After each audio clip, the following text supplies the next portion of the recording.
You guys. Hot tamale. I was just getting started. Just kind of like slowly easing into things. Wonder Wanger, how are you this afternoon? It is Wednesday for us. I don't know what day it is for you, depending on your geographical location. Thank you very much for the raid. Kicking it, like, right off. I mean, damn. Not even giving me 5 minutes to warm up. 5 minutes. How are you? How was everything? What do you got going on? Anything good? Let's find out what you were just doing. So let's, still Wednesday for another hour. Fair enough. Do the thing. There we go. Ooh, Forza. Forza and wearing the Mario hat, apparently.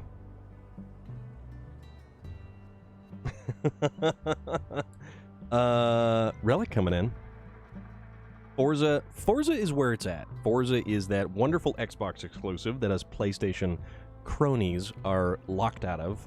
But then again, we have Horizon Zero Dawn and the newest God of War. So there is that. There is that. I mean, we can't all be Call of Duty all the way around and equally share it amongst platforms everywhere. But why would we do something like that? Relic, if we do not find dry land soon, I will have to feast upon your succulent noggin. Are you floating in a bathtub of your own hopes, dreams, and ambitions, aspirations, wants, and desires? What do you get going on there, buddy? Also, I know that Vlad was making a ruckus on the Discord, and I don't see him popping up anywhere. So, go figure, right? But guys, how is everybody? How is everybody? The boat sank long ago. As you know, this little name right here, that's me, Storm of Iron. Here I am. Snow running yesterday, cracking on slowly with Amor Madness. Yes, indeed. That is exactly what we have been doing. And I think we are at a point where we are doing the bulk deliveries to the various different locations around Chernokamsk. So we've got all this stuff here. And primarily, it is so that we can get ready for our rocket launch. So we're going to be doing our rocket launch thing at some point. No kind of real time frame on that. But we will be doing it eventually. And it'll be cool. And then I have no idea where we go from there. But that's beside the point, and that's getting a little bit ahead of ourselves. So, with that said, and without further ado, maybe I'll actually fire up the truck right now. Yeah, this map is a little bit like Alaska. It actually has a central roadway that kind of passes around. And it is, you're very correct, it is a lot like Northport almost, because you've got, you know, a little bit of water running through. Water that you don't want to stick your toes into, dip your toes. Yes, actual roads. This is the one map that has legitimate and actual roads in it. We're not exactly going to talk about Northern Aegis installation, are we? We don't want to talk about Northern Aegis installation. So what I am going to do, though, because I need all of those little supplies that are up in that corner up there, I'm just sitting here alone with the pets, wife is at work, and kids are play practice again. Relic, you are by yourself, my good sir. So, realistically, you're not truly by yourself. You're with us. Was good, but you ready for the crazy adventures on this map? I am ready for crazy adventures on any map, District B13. Yeah, you are 100% correct. That map was worse than anything Amandra ever threw our way. It was nightmarish and deceptive and not fun at all in any regard. So we're going to take our big beastie 605 Zix, and we're going to cruise around. Going to get the lay of the land. No, not really. We've already actually gotten the lay of the land. Loader, what is good, bud? How is everything? How are you today? Loader, I hope you're Sea of Thieves. Sea of Thieverying. Thievery seeing. sailing and stealing. Piracy upon the high seas. I hope, Loader, your piracy went quite well. Got epic payback today. Aha! Well, that's a step in the right direction. You aren't here to judge me for sitting around in my drawers until 9 p.m. No. No, I'm not, Relic. And I'm not even going to throw shade your direction because, I mean, check the highlight. Okay, I will go and check your highlight there. Because, yet again, much like Forza, Sea of Thieves is an Xbox and Microsoft exclusive. Lurk away, my good friend. Lurk away. Take all the time you need. For we are here, and we are just getting started. We are not the fire kitchen that Vlad was watching earlier, although I still am not thoroughly convinced that fire chicken isn't... fire chicken. That's something else entirely. This is a fire chicken. I'm not sure that Fire Kitchen is not without lighting kitchens on fire. I think that is a show that I would watch, and I would be thoroughly entertained by that particular type of show. That's just me, though. Your mileage may vary.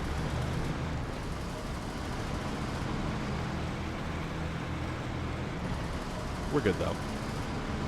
I'm going to see what both of these establishments have. We need stuff to bring back to our warehouse. Teamed up to shoot me on my ship, so when I revived, I sort of sank their ship. Fantastic. Fantastic. That is a game of very interesting play mechanics. And watching people do some of the stuff to other people... Keep the violence going! Well, I mean... If Torg wants to keep the violence going, I mean, that's entirely possible. J Stu is home recovering. J Stu had his hernia surgeries, so he is at home, kind of chilling out, relaxing. So this is cement. Ooh, we can get 1, 2. Oh. Oh, wait, that's right. This is, hold on. No, we'll leave the cement there, because we make metal beams. Bricks is with cement and packaged sand. Metal beams is with medium pipes? That's weird. I'm just going to take them over here. Bricks, medium pipes. Okay. All right, so that is where we will make stuff. Best part is I got them both to as I cannon fire their ship. Fantastic. You know what the great thing about this Zix is? I can back up, and it doesn't even matter if I have a trailer on the back end. It's like the trailer doesn't even exist.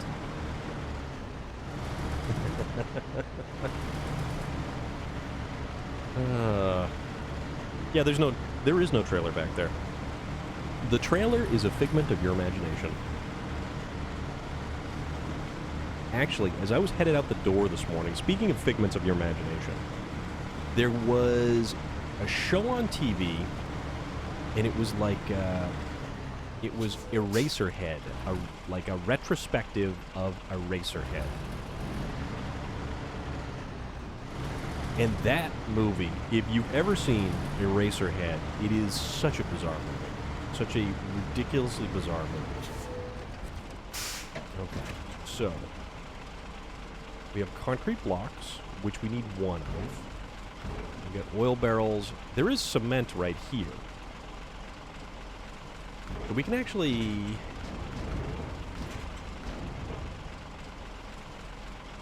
Huh. You know what? Let's load up on all the cement, and let's bring the cement over to the warehouse. And then we can actually get some bricks, because we've got a lot of places that have bricks that are still around here. Yes. Yes, it was. J. Stu, it's time for a loot explosion. Yes.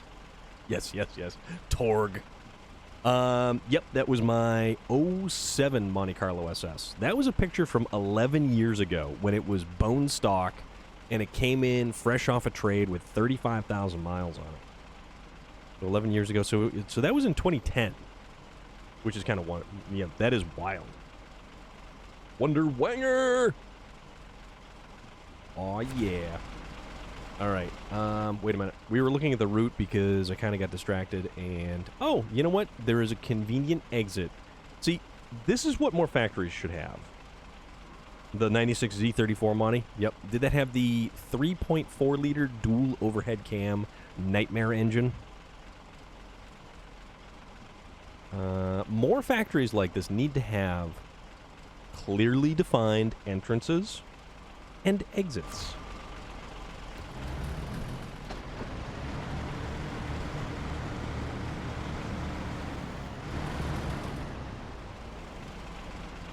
The 96 Z34. That was, yeah, that was the sporty one. Was that the round one, or was that the?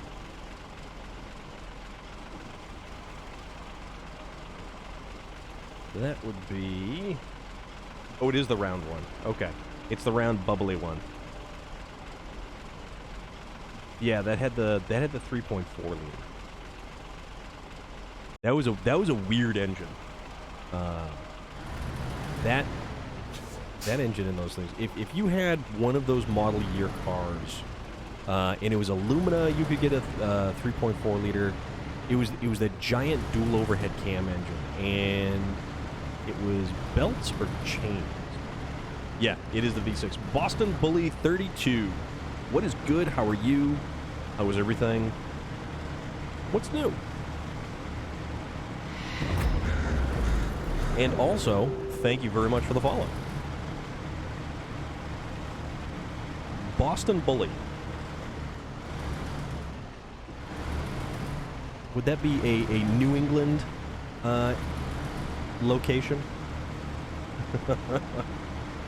Boston Bully, Boston Bruins, Boston Celtics, Boston Sports, Lansdowne Street in Boston. Yeah, that dual overhead cam 3.4 liter was a very technologically advanced engine for Chevrolet at the time. It was a lot of technology, and when it ran fine, it was great. Because Chevy really didn't have a lot of dual overhead cam engines to put in anything once upon a time. But if you actually needed to do anything like major service work, and I think it had a timing belt, I want to say. The belts are chains. Let me double check. Belts are chains, belts are chains, belts are chains.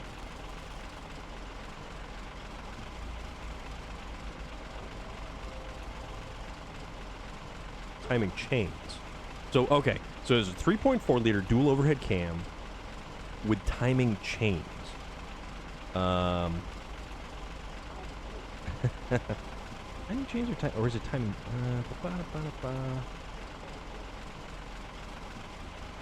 3.4 timing chain replaced. Yeah, that was a hell of an engine to line up. Hell of an engine to line up. Because of the dual overhead cams. And if you didn't have everything exactly perfect, you were boned. Boned with a capital owned.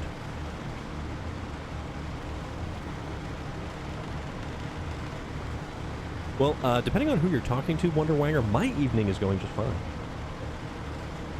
How about yours? How's everybody else's evening going? It is technically evening for at least me and some of the future people. I'm feeling pretty good. Got out of work.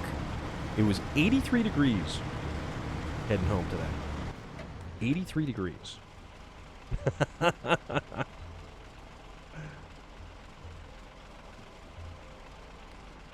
If it was the Z34, it should have been the dual overhead cam 3.4 liter motor. Because the other option was the 3.1 liter, and then they went to there was a different 3.4, and then there was a 3.8, which was the 3800. All good, nice and chilled, busy weekend ahead. That is cool. That is definitely a good thing.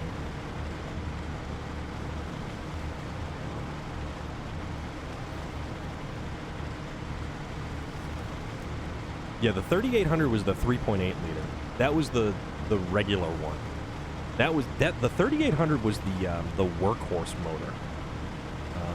That thing was a good motor.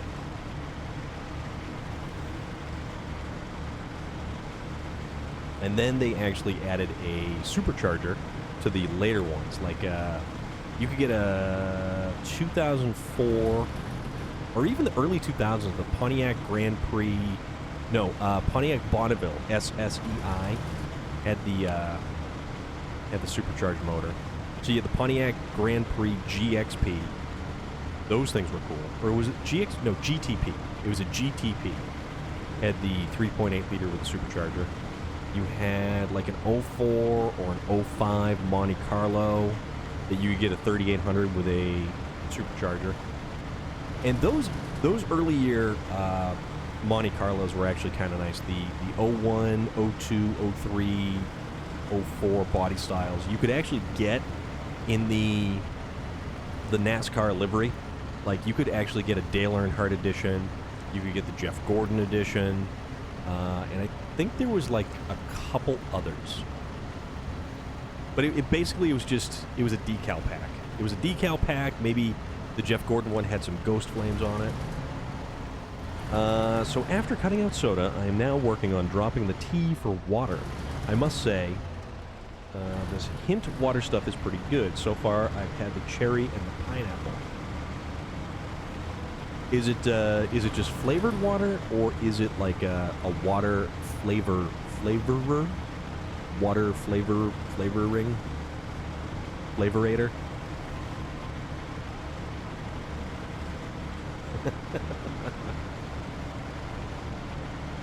Flaviosity? What is the degree of flaviosity that you may have? I don't know. Welcome to Flavortown. Population Guy Fieri. Alright, so that warehouse there. What do we have there? I don't know. That is probably also where I blew apart my suspension one time. And I'm not ashamed to admit it. Okay, so this warehouse over here has cement, oil barrels, concrete blocks. This one over here has medium pipes, bricks, and concrete blocks. Okay. Okay, no, this isn't too bad. No, we are good. In the 90s, they had an Earnhardt edition that had his name embossed on the seats and some panels too. Yeah, there were some crossover cars and stuff like that. And a lot of that stuff too, dealerships would take and kind of add stuff to it. And then, like, try to sell it as, like, a special edition. I shall take a look, Relic. We shall use our technology. Oh, whoa. Water infused with pineapple essence. And other natural flavors. Yeah, there's a Dale Earnhardt Chevrolet.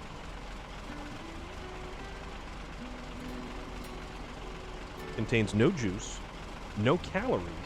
Actually, Relic, that, and it's non-GMO. Ingredients: purified water and natural flavors. Made under the authority of Hint Incorporated, San Francisco, by an independent Hint bottler. And their email address, is hello@drinkhint.com. Not that we're advertising stuff over here, but it's all good. It's all good. Let's see. All right. let us carry on under the shadow of the mighty railway bridge that stretches across the horizon. We're good, though. We're going to keep on trying. Pizza for dinner is also good. And what toppings are you going to have on that particular pizza? Actually, I almost got pizza today. Almost got pizza today. I was very, very close to getting pizza today. I was also very close to stopping at Moe's and picking up another burrito. So, yeah. On the way home, I was driving by the big plaza, and I was like, you know what? I'm going to swing in. I am going to get a pizza. Supreme, but added a couple more cheeses. Entirely acceptable. I like... Supreme pizza is good, so you've got the onions, the green peppers, the sausage, the pepperoni. But yeah, I stopped at Moe's, and conveniently enough, added Velveeta Mexican cheese and Munster. Okay. That's pretty good. So I pull in the parking lot at this, it's this giant, like shopping plaza. And there is actually a parking spot right out front. Now I'm going to have to make a couple of pizzas somewhere. You could do that. So I park right out front, like right directly in front of the burrito place. And then I walk inside. There's nobody in there. No line whatsoever. So I get to walk right up to the front and place my burrito order. Not have to worry about a line. No wait, nothing. So park right out front, get right in, get my burrito. We're rocking, man. We are absolutely rocking with this. And you know what? It was a really good burrito. I did chicken. They have some other kind of chicken, but I just did like the regular straight-up chicken. And I was very, very tempted to stop in on the way home again. But here's the interesting thing. You wind up with a burrito that basically weighs as much as a small human child. And you can hold this burrito in two hands, like a small human child. So you've got the small human child burrito. $1 per pound? Whoa. Skane Steve. Skane Steve with a raid. More raiders coming in. WTF Rowan, how are you? How's things? Skane Steve, how are you guys doing? It's a good little thing that we do here, because we appreciate everybody who pops on by. You were last seen playing SnowRunner. Although that is a clip of something. That looks like a nail gun. That like you're building a contraption, my friend. Finally done with them more.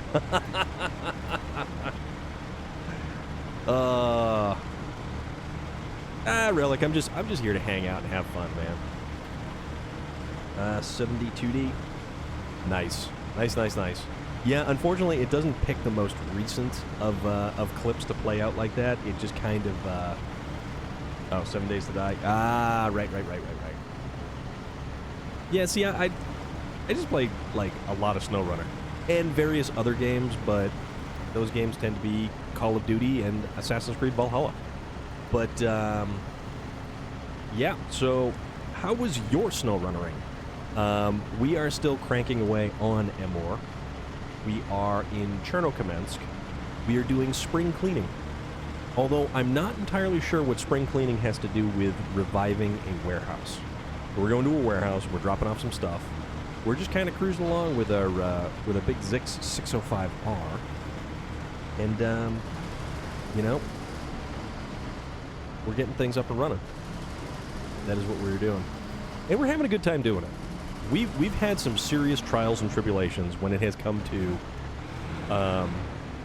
the more interesting of took 4 hours to get the rocket trailer.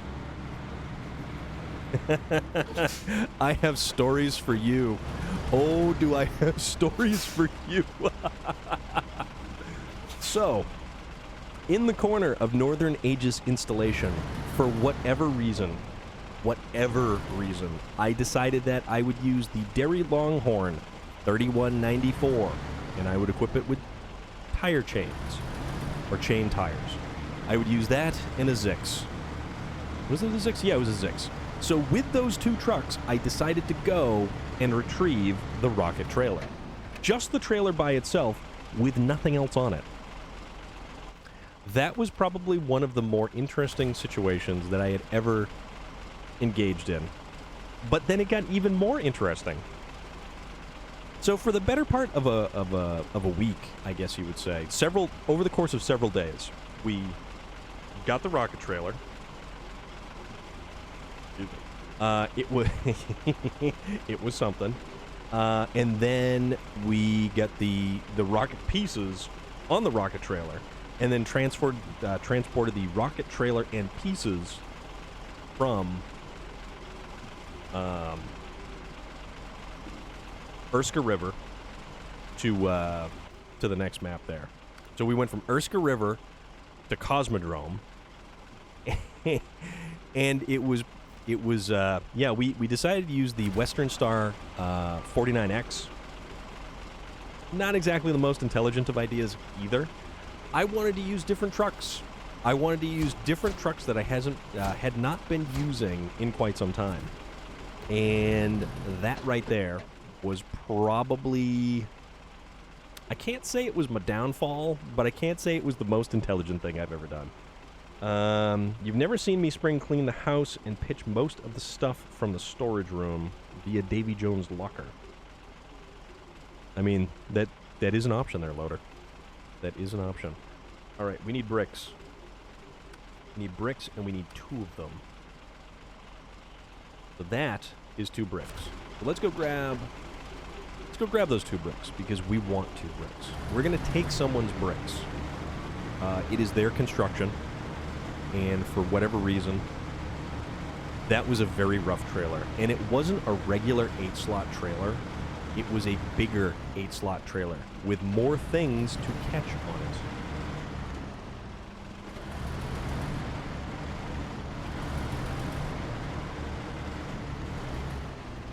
The locker was a comment on your trip with the rocket.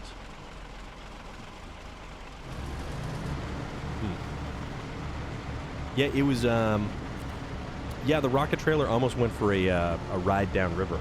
We'll put it that way. There was a very interesting river crossing. And... that was a very interesting river crossing. Because then I decided to go from the garage in Cosmodrome.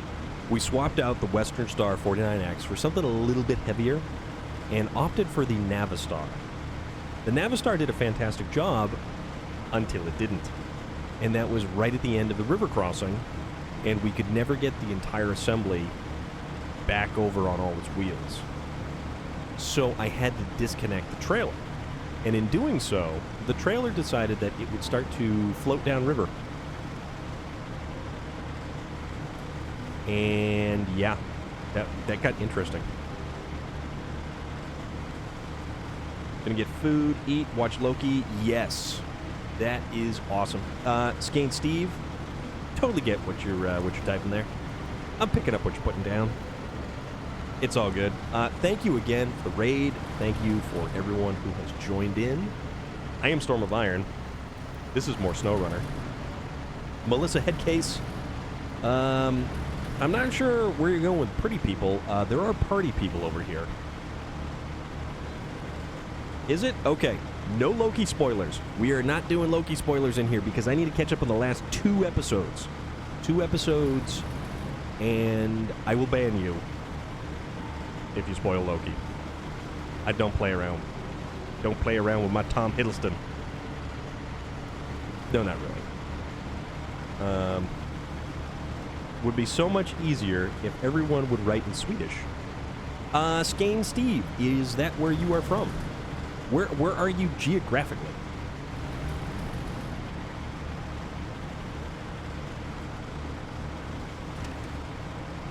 Have you not been here before? I mean, do you not know anything about this channel? We are so not the coolest people around here. Okay, so there's clearly this guy's house, right? There's this guy's house. These are his construction materials. He's probably got a trailer and an outhouse around here somewhere, but we're going to steal part of his house. Southern part of Sweden called Skane. That's cool. That is very cool. Or Scania. Yeah, Scania or Scania? Still, very cool. Thank you very much. I greatly appreciate it. Stop by anytime. And we will be enjoying all of the SnowRunner because we like SnowRunner. They should name a truck that. You know, that's actually a really good name for a truck. You're right. Carnival Head, you are 100% completely correct on that. Oops. Totally didn't even see that. Because mostly I'm not paying attention. This is what happens when we text and drive. There is already? No way. I am beautiful in every single way. Your words can't bring me down. Don't bring me down, Bruce. That's where we're going with that.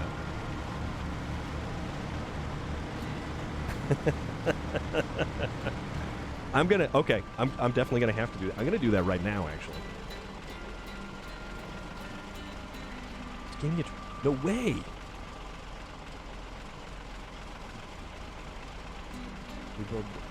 We build trucks that build businesses. It's not solely about performance. Whoa, okay. No, this is cool. Oh! Oh, dude! Alright, this is cool.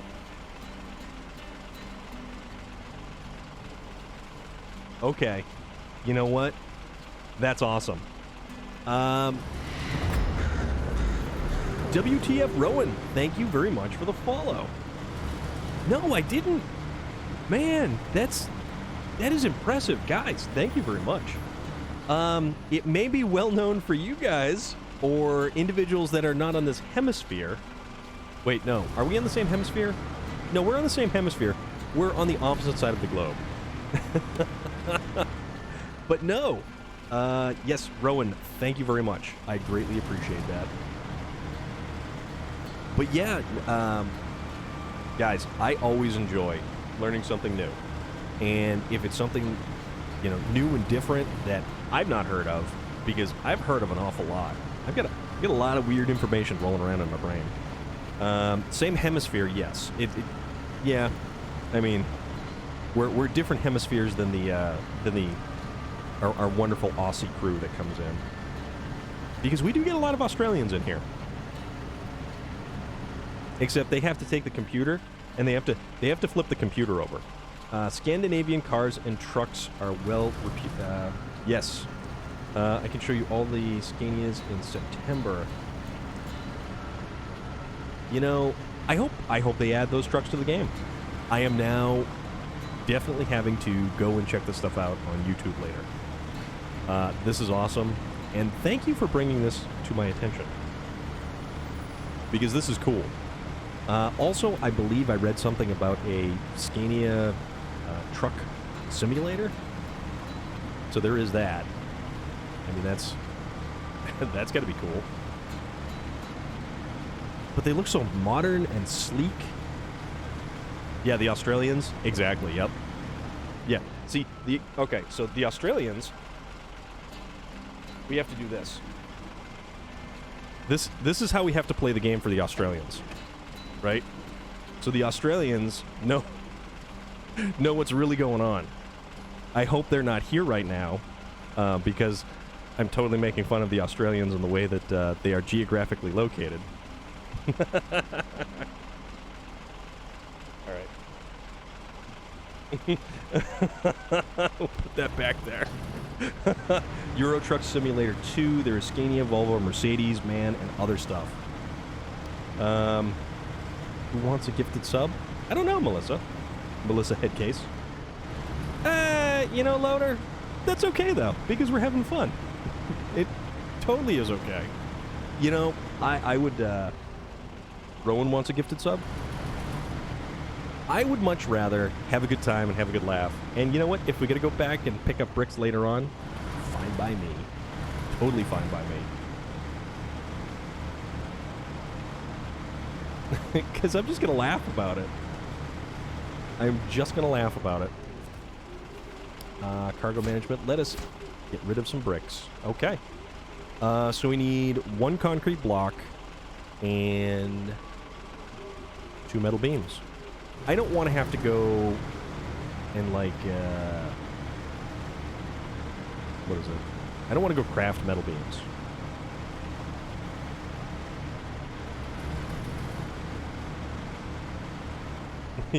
You've been shining your ego here before. You guys are great. You know that? You guys are absolutely great.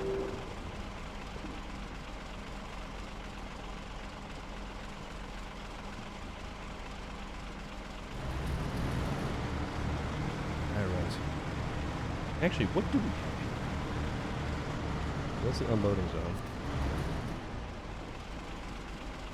What would you rather? Alright, tell you what. If that's the way that is going to go...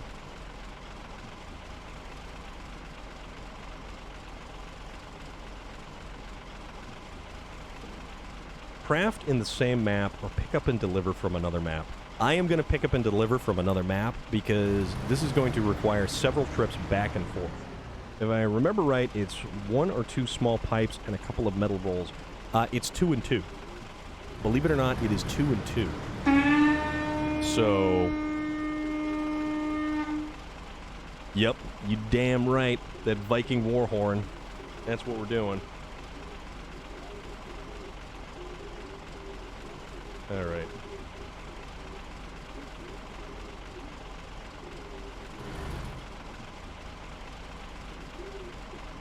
The slammed E90 at the Cars and Coffee still gives you nightmares. Man, there was a lot of nice stuff at the Cars and Coffee. Yeah. Yep. Dude, that thing was... It was, well, I heard the guy talking, and I don't know how much of it you guys heard during the stream. And this is going back to the stream from Sunday morning. The warehouse to your right should have a few small pipes. I am not gonna... Yeah, the one... Yes, with the little placard or the decal on the firewall that said made with eBay parts. But the turbo on that thing was gigantic. And it was completely set up for drifting. That was all drifting all day right there. Tell you what, let's see if we can't get up the mountain this way to get to the garage. So let's go up that way. Time for food. Have a great rest of your Wednesday, Thursday. Take care and stay safe. Skane Steve, thank you very much again. I greatly appreciate it. That was an awesome thing to do. The E90, not the E36. I will have to go back and look because my Bavarian knowledge of automobiles does not extend very far. Yeah, I'll get there eventually. I mean, if we run out, we run out. No big deal. That just means I get to just change maps a little bit quicker. Let's see if we can progress up the mountain this way to get to the garage a little bit faster. Any BMW after the E46 is legit garbage. I will take your word for it, mostly because I have no idea. I don't think I have any, actually. Oh, no! We did... Oh, that's right! We refueled at the, I refueled at the... Where the hell is it? I refueled at the place that has stuff.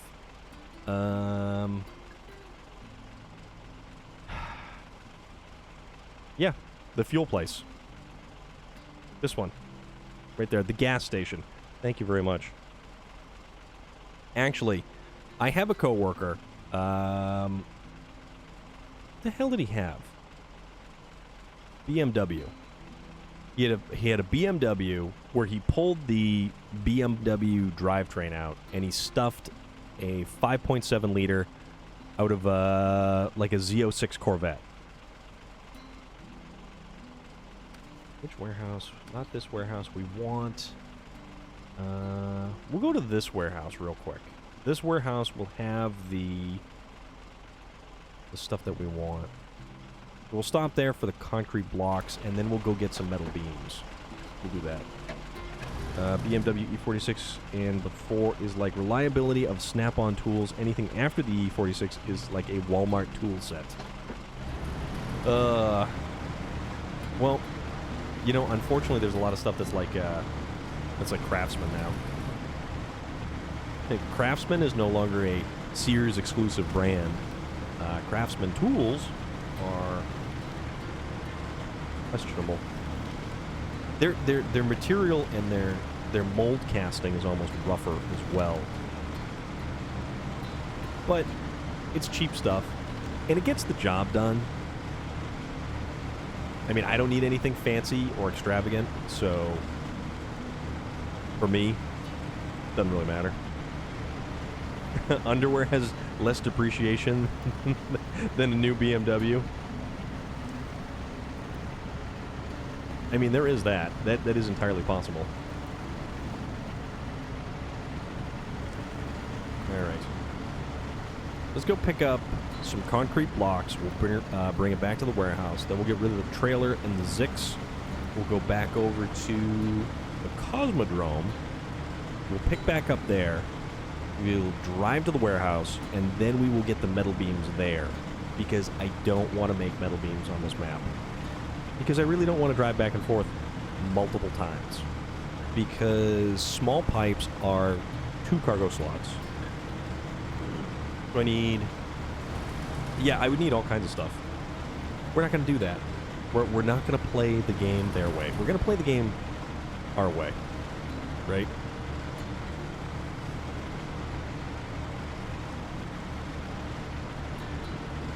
But, yeah, Cosmic Pigeon is referencing the live stream we did on Sunday morning. So Sunday morning at the Seacoast Cars and Coffee at Newington, New Hampshire's Fox Run Mall. And the parking lot is big. The parking lot is very big. And there is a lot of cars that showed up there. And that was an awesome time. There's a lot of car shows lately, but the only thing is the weather. The weather around here has been miserable. If it's not raining, it's about like 1,000,000 degrees outside. It's humid right now, and I drove home and it was 83 degrees outside. And I mean, it wasn't bad, but it was starting to get really cloudy, so I'm thinking it's probably going to rain again. I do have some information for some new car shows and car cruises, actually.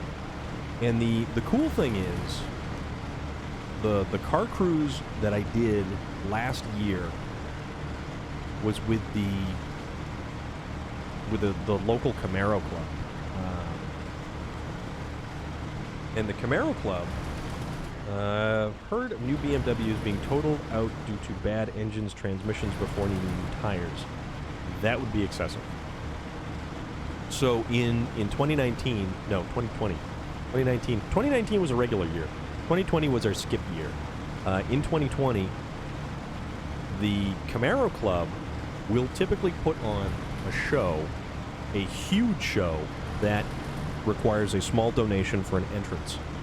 And it supports the Make-A-Wish Foundation. So this Camaro Club tries to raise a significant amount of money for Make-A-Wish. And Make-A-Wish is one of those things that is actually really good. Pyrex glassware was bought out by a company, and like Craftsman, was redone to save a dime by spending $1's worth of branding. Bean counters suck. Bean counting computers are worse. Yeah. No, you're right, William Sterling. So like I was saying last year, they could not have the Camaro Club's big show. And the show is put on at Anheuser-Busch, one of the Budweiser plants. Like, legitimate Budweiser plant. Beer is manufactured and canned and bottled. And they have a huge facility for being able to host massive car shows. So they have shows, they have all kinds of other stuff.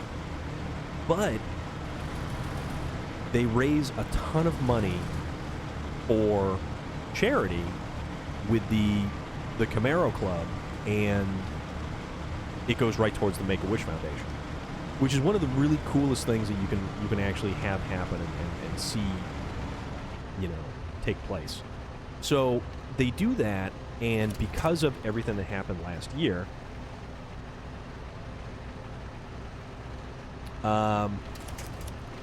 they've got this particular club, and it's all a bunch of local guys and stuff like that. They actually they have the figures and the dollar numbers of the amount of money that they actually contributed towards the Make-A-Wish Foundation. And primarily it's Make-A-Wish that actually receives all of the donations. So they couldn't do the big show last year. So instead, because the whole everything with the world being shut down the way it was, they did a car cruise. And it was a Camaro car cruise. And there was probably about 15 or 20 Camaros. And it was a small donation to get in on it. Make-A-Wish Foundation actually contacted the local towns, and we get a police escort. So a column of 15 to 20 Camaros cruising through backwoods in New Hampshire, and we've got a police escort. We've got a legitimate police escort rolling on through. And it was one of the coolest, most amazing things. And I will not forget that anytime soon. Would have put a mask on my car and hung it from the mirrors if that helped to bring back car shows. Yeah. Yeah, absolutely, dude.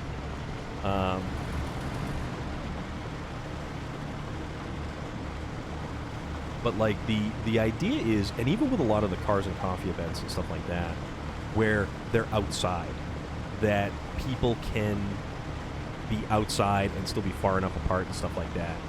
That's what the Seacoast Cars and Coffee tried to push for. And they were actually one of the earlier ones to kind of get up and going. So it was actually really, really cool. Just being out and around people and stuff like that, and not, sequestered away from everybody. But the Seacoast Cars and Coffee is an amazing place to go check out. But that car cruise, getting a police escort with a whole bunch of other Camaros, awesome. Totally awesome. Puma coming in with the Viking Warhorn. A Challenger approaches. What are you challenging me with? Or is it a Dodge Challenger? And if it is, what year? And it better not be a V6. That's all I gotta say. So what do you get for me, Puma? And our good friend, a hostile Puma, has been chasing titles or records while playing Trackmania. It's an 08. 08's not a bad year. But this is looks like Resident Evil playthrough.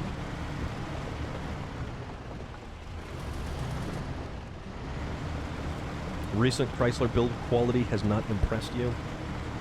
I mean, fair. But that's like anything else lately. It just, anything and everything can be questionable.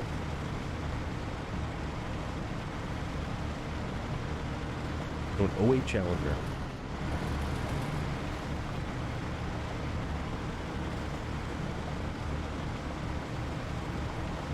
I wouldn't mind an 08 Challenger.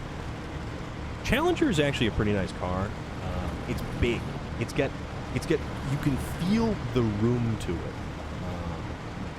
My Camaro is like sitting inside a bathtub. The windows, the windows are only like this tall. He is an engine rebuild on his Hemi at 6,400 under warranty. Yeah, I mean, unfortunately, Chevy right now is having a whole bunch of lifter issues in the brand new trucks. Like 5,000 miles. 5,000 miles, and you need lifters. And it's something to do with the manufacturer that they got these lifters from. And it's really unfortunate because, I mean, you get people with brand new trucks, brand new Suburbans, brand new Tahoes, and they need to have their engine pulled apart because the lifters failed. The lifters failed, caused a push rod to fail.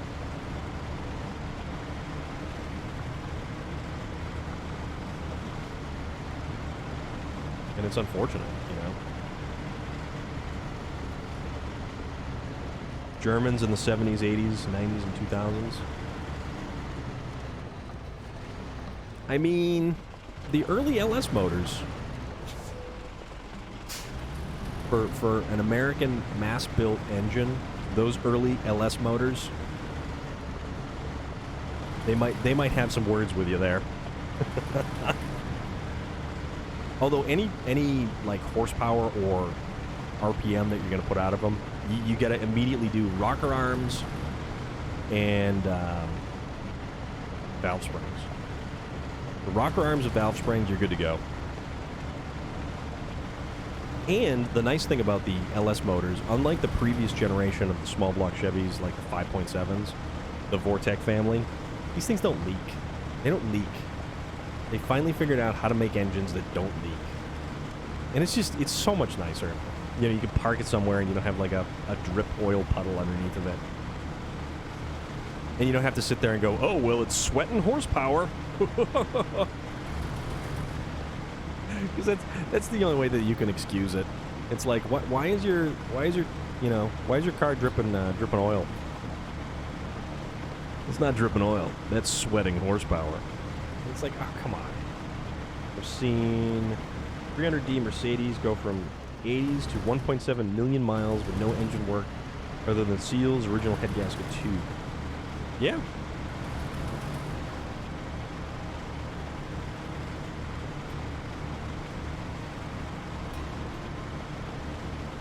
You get a lot of high, well, you get wonderful New England out here.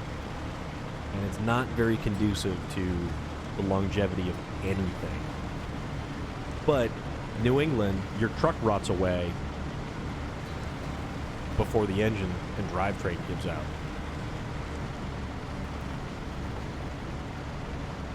But stuff like ball joints, hubs, although they finally started doing better on the rear differential, so there is that.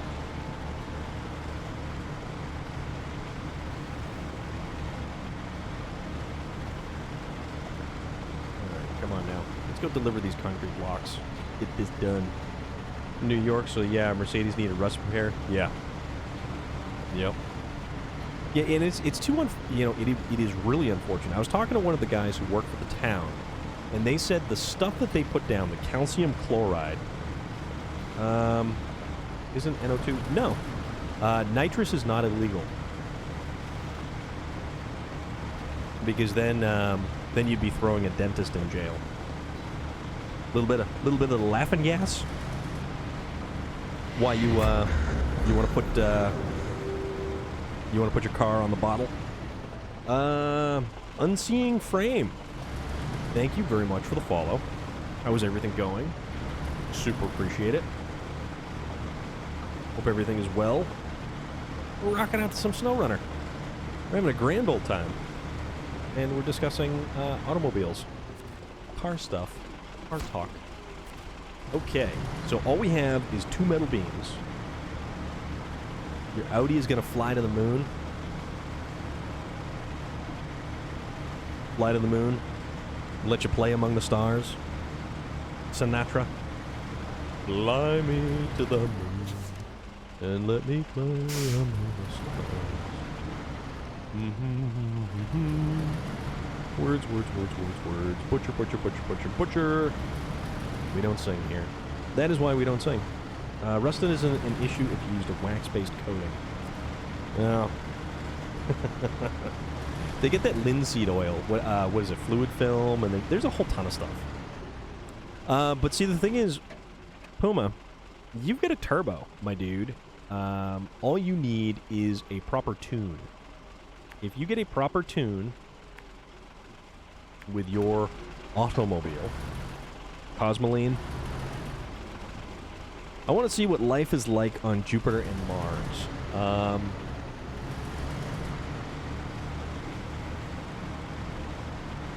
I mean, I know how to get to Saturn. There's sandworms there.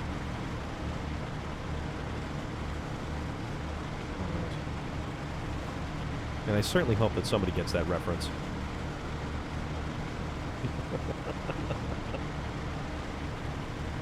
You've been to Saturn! Sandworms.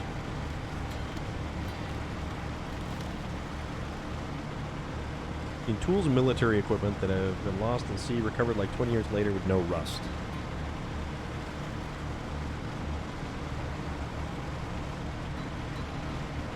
I would love to get a K5 Blazer. K5 military Blazer. 24-volt electrical system with a 6.2-liter diesel. You rip the drivetrain and the electrics out of that thing.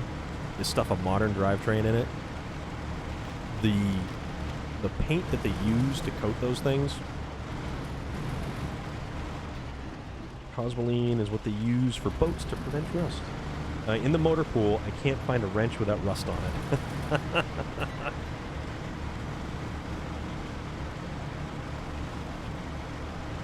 Puma, what kind of vehicles do you have there to kind of go tooling around in? Inquiring minds would like to know.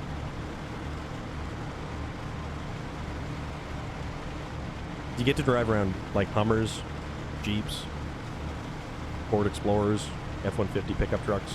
What do you got? Lay it on me.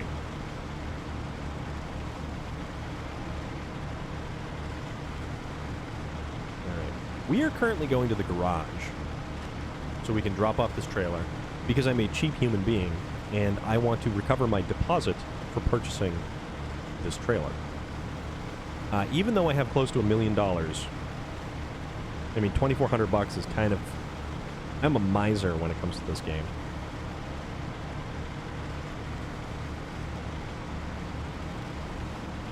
We have 60 liters of fuel to go. We should be able to make it. Usually drive a PLS LMTV and an HUMVV, or however the acronym is.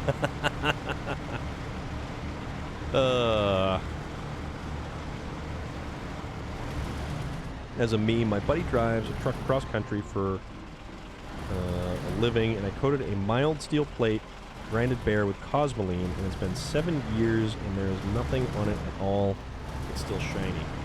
There you go. A testament to the chemical compounds. We're more fans of Flex Seal here.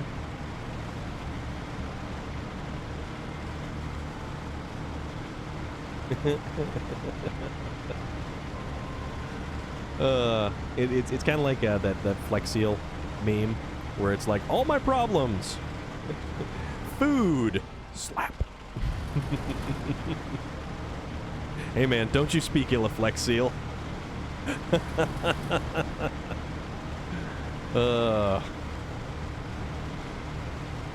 It's the Slick 50 of products. God. Mountain Lion, what is good? What is good? How are you this evening? Hope you're well. Hope everybody's well. And if you want to throw a random tidbit of information out there in the chat, go for it. The second a rock wears a hole in it, salt and water just peels it away from underneath.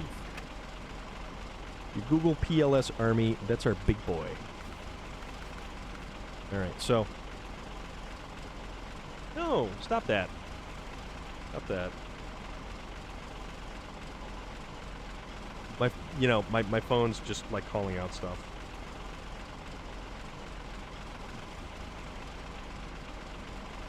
Ooh. Puma. I was going to do that again today, Puma.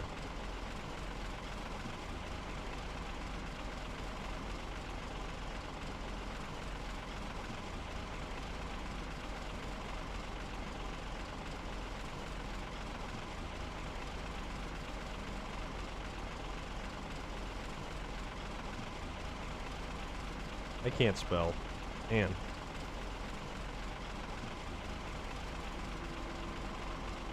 Alright. So, what do we got here? Oh, apparently Mick Foley is putting up cameo pictures.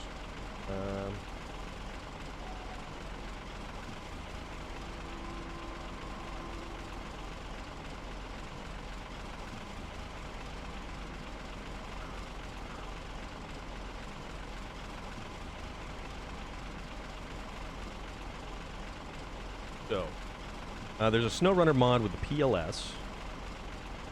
All is good. Dropped in to watch a great streamer play. Mountain Lion, thank you very much, sir. Who's that streamer? I'm not entirely sure who you're referring to. Alright, recover. Now, global map, back to the Cosmodrome. So let's go get ourselves some steel beams. There's a SnowRunner mod with the PLS. Used to use those rubber-based coatings until I found out my E30 was rotted from using rubberized undercoating. Yeah, the rubberized stuff isn't very good. Is that the one you park next to and have half of it is giant? That's those 8x8s.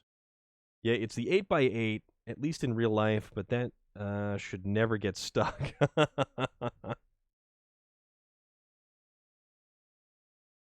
Anything military grade means it's pre-broken.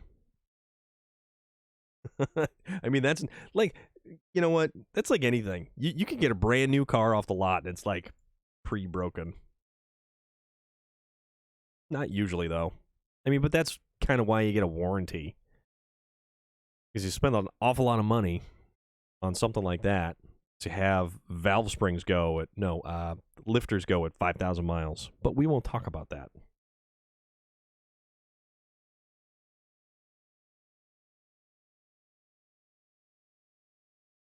Puma, what kind of burrito did you just share? Because that is a gigantic looking burrito.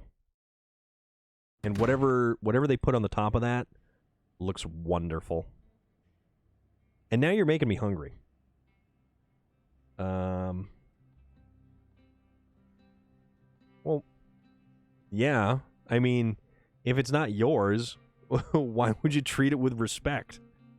That's kind of a mentality that a lot of people have about a lot of different things, and that's a whole other subject. All right, so we need metal beams, which are over here.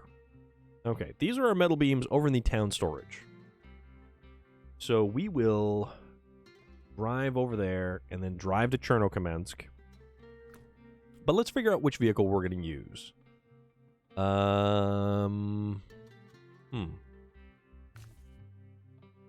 Because we can use the Zix. We can also use an Azov. Azov, if we ran with the Azov, we could actually roll with a crane too. Our Unimogs got stuck sometimes, but they were easily unstuck as well. Chipotle with Chipotle cream sauce. You know, I think I have a Chipotle nearby. I have to double check on that. I haven't had Chipotle in forever. That's why I use my friend's 1/4-inch ratchet with a pipe over the end as a breaker bar. Yeah, exactly. Not yours. Chipotle with Chipotle. You know, I like Chipotle flavor. Chipotle flavor is fantastic. And I could also use a Kolob, but we don't have a small enough trailer for the Kolob. We could also use the Tatra. We could use the Tatra. We don't want to use a Warthog. We don't want to use an Azov Antarctic. We could use a Navistar. What do we want to use? Mose is way better. I love Mose. Mose is fantastic. Mose is It's not from Chipotle. It has the pepper in it. Oh, gotcha. Gotcha. I see, good sir. I see. We could use the Dairy Longhorn 31.94 again. Oh, that would be funny. Oh, dude. Jersey Mike's is awesome. Jersey Mike's is fantastic. I had a sandwich from Jersey Mike's last week.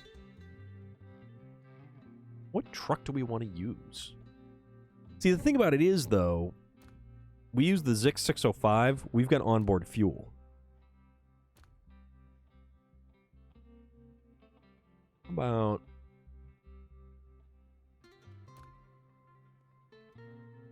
I don't know what we want to use. See, this is a tough decision. Trying to figure out which truck... you like the Russian truck? Yeah, the Russian trucks are far more capable. Use the Acteon. But I have to haul 2 steel beams, so I need at least a 2-slot bed with a 2-slot trailer. Although, I could put a high saddle on that thing. That is true. I'm trying to think. I mean, I don't really want to just use the Zix 605R. Mostly because it's just... I feel like I'm cheating that way. Yeah, Acteon can have the saddle. What's the huge Russian truck? The Kolobs? The 2 Kolobs, the long-nose Kolob and the flat-nose Kolob. And then you've got the Azov 5319. Or I could try to use a twin steer. Azov 64 is your go-to with a blue 5 semi. Yeah. Yeah, but see, I want to use something that I don't typically use a lot of. It's big and green. I mean, the Kolobs are pretty big. Kolobs are probably the biggest trucks here. Yeah, the Kolobs. Which would be... truck store. These guys. Kolob. The Royal BM. I haven't used one of those since I launched it off of a particular runway. So there's that. And then you've got the Kolob with a long nose on it. Yeah, the Kolobs are cool. I would have to use a saddle. Yeah, but see, I can't use those because I don't want to use the gigantic trailer. Transstar with extra wide. Oh, man, you guys just want to kill me, don't you? But see, I don't want to use the Zix 605. The Zix 605, Warthog with a ramped flatbed. Get a blue semi-trailer behind it. Yeah. I mean, I could. But I was also trying to go for, like, 2-slot bed, 2-slot sideboard trailer. So to make it a little bit more maneuverable.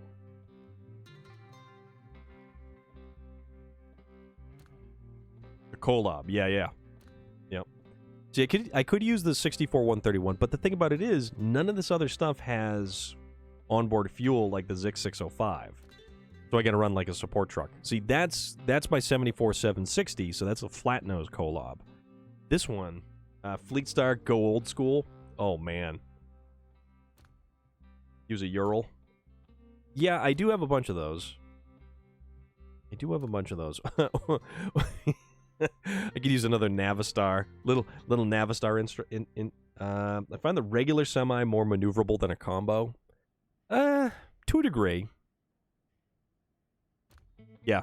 How about we use the unfortunate Dairy Longhorn 4520, which probably couldn't pull even one load of bricks in a small trailer. I could do that too, Relic. I could do that too.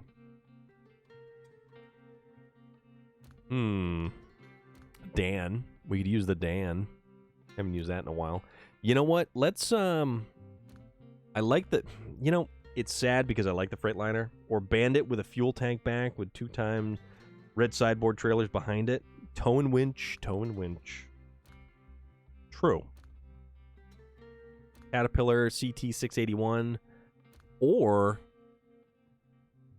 International HX520. Nah, but that doesn't have a ton of power to it. Old Russian trucks? Well, yeah. 2 trips with the Dawn. I could do 2 trips with the F-750. Oh my god, why would I... 2 trips with the F-750 and a red sideboard bed. How's that? How is that? That is just crazy. Lots of fuel plus challenge. Yes, yes it is. If we wanted to challenge, you know what we could do? This thing's only got a 200-liter tank.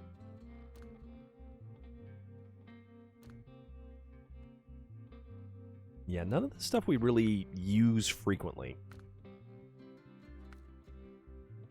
And it's got to be good enough to haul... See, that's got S+. But I feel like we're going to get bogged down. Scout flatbed trailer behind the Yar 87. 2 trips. So many possibilities. Wish you could buy a Ural in sky blue. The good old Fleet Star. Ooh, we could do a Chevy Kodiak. Now that would be a hoot. Heavy trucks. We get the Zix. We get the Kolobs. We get the Tatra. You know what? You know what? The Tatra doesn't get enough love. Do you know the Electro Sky Blue they used on old Russian cars and trucks was painted to calm the occupants? Interesting. So here's what we're going to do. We're going to run with the Tatra because we don't run with the Tatra nearly enough. Although it occurs to me, if we do end up tipping over, but we all know goes with either the 605R or an Azov, he's going to be stuck most of the time. You are correct. And I think you guys like that for some reason. All right, let's make it daytime so we can actually see what's going on over here. Yeah. Spring cleaning. Let's get some metal beams going.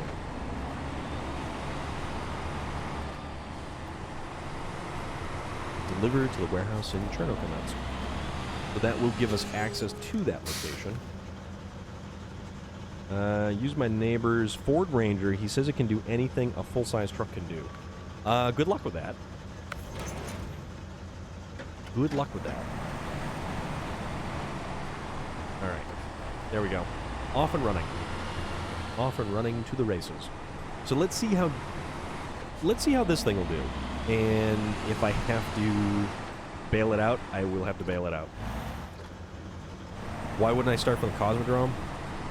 Because I don't want to drive all the way across the map to come back here. Well, no, I'm in the Cosmodrome right now. So I'm at the Cosmodrome. I'm going to go get the 2 pipes, or the 2 steel beams, and then I'm going to head to Chernobyl. Yeah, and it's just going to be easier that way. Oh, funny thing happened yesterday. I was helping my mate in his map. I was in my Tatra. Next minute, I couldn't use my repair, so I jumped to the garage, and the next minute, I was locked out of my own truck.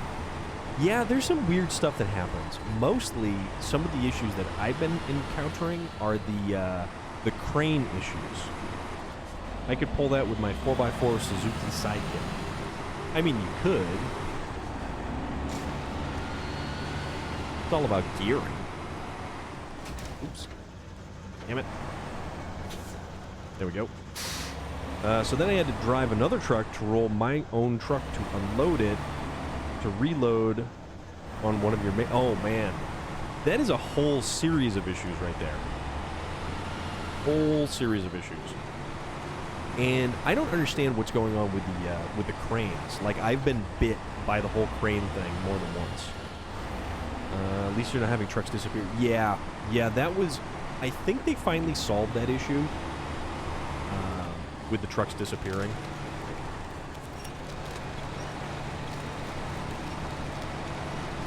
Because that was no good. The disappearing trucks was definitely no good. And especially if you had something like that happen early on, to lose one of your trucks completely and then not have enough money to replace it. Couldn't just leave either because it's his map and he'd lose the cargo. Yeah, Smiley Gidget, Smiley Gidget, Smiley Gidget. The Gidget of Smiley. The Gidget of Smiley Town. Smilius Gigitus Maximus Decimus Meridius. The most winningest gladiator of the Smilegeddon. How are you? How is everything? I hope you're well. I hope everything is good. I hope you've had a fantastic nap? Sleep? You're coming off of sleep. No. Are you coming off of sleep? Or are you... You're doing weird things. Being on the other side of the world over there. The opposite hemisphere. Because we were discussing hemispheres earlier. You are, in fact, on the opposite of hemispheres. But you know what? It's all good. Because it is, in fact, a global community, as we've discussed before. Doing all right. It's 9:15 a.m.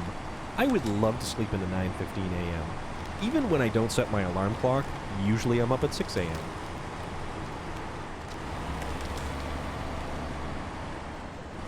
Morning there? Yeah. Totally morning. But, like, I never even know what time it is here for half, you know, half the things.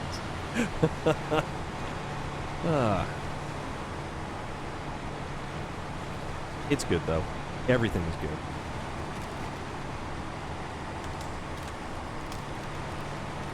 We're enjoying ourselves. Having a fantastic day. I mean, I guess it's a fantastic day. It was actually a pretty busy day today.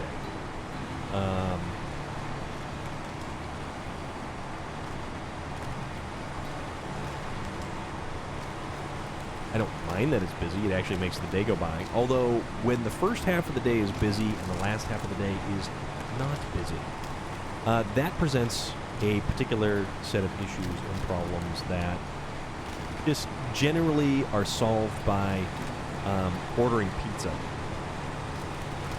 So if your day is going slow, order a pizza. Or a burrito. If you can get a burrito delivered, because they have all that wonderful DoorDash technology. Although I have not stooped so low as to order McDonald's from DoorDash. I don't need a $20, you know, hamburger or, you know, chicken nuggets. Just started work. I have not been able to sleep the whole time. That never happens. Yes.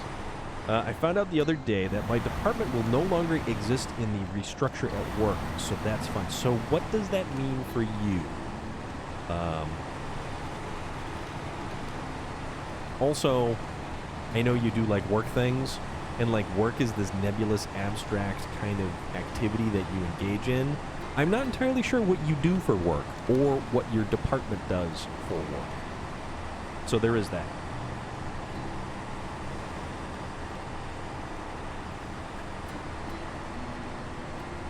I'm totally not going to try to cross that again.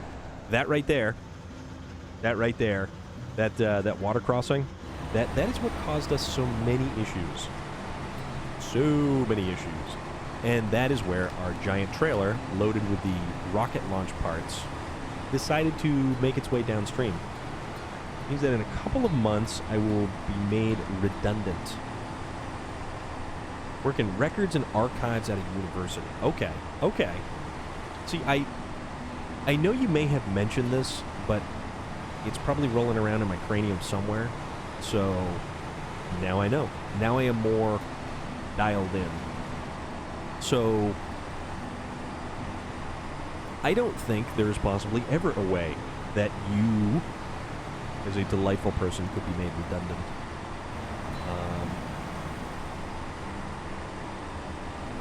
So if you need me to jump on the line to your university and have a discussion with the certain powers that be about your place in the establishment and how valued of an employee that you are and how fantastic of a job that you do, if you need a good word, I'll put it in for you. I think my words carry weight. And if not, I can just pretend to be somebody else and tell them that they are not getting rid of that department. I don't know how that would go over, but we can always give it a shot.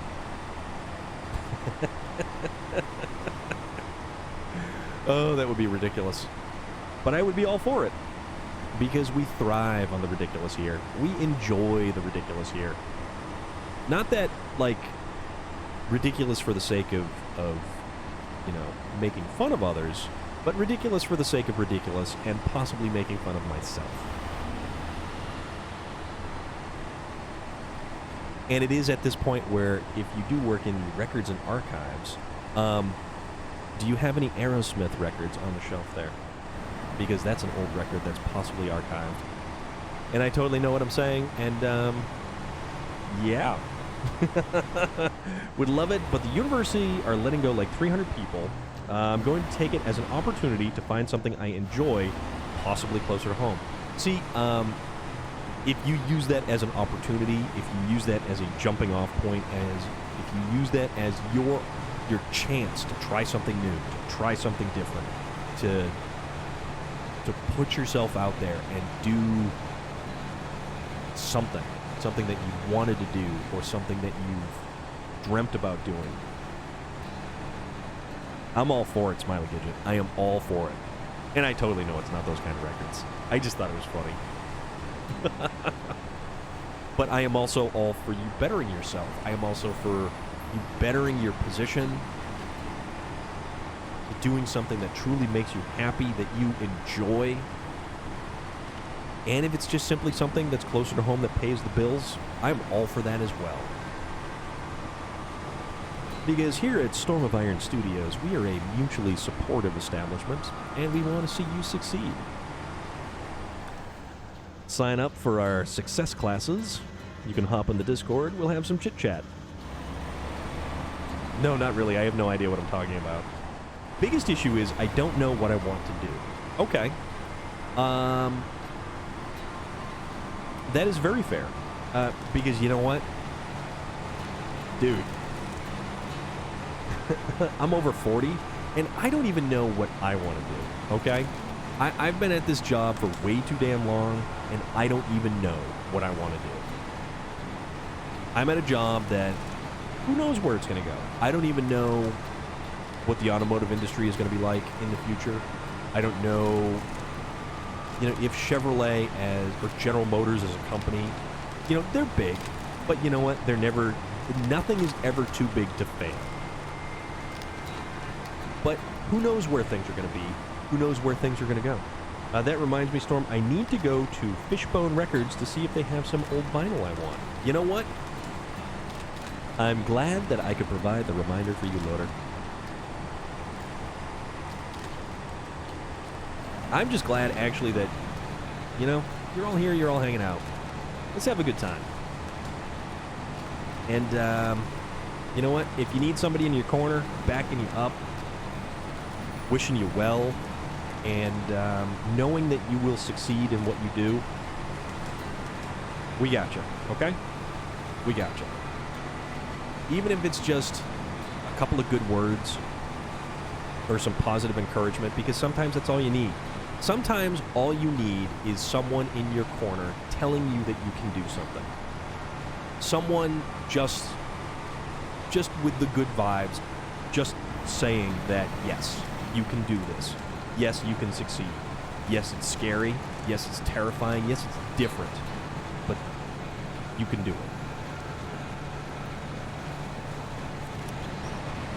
And we can also get ourselves out of this mud puddle, because we can do that too.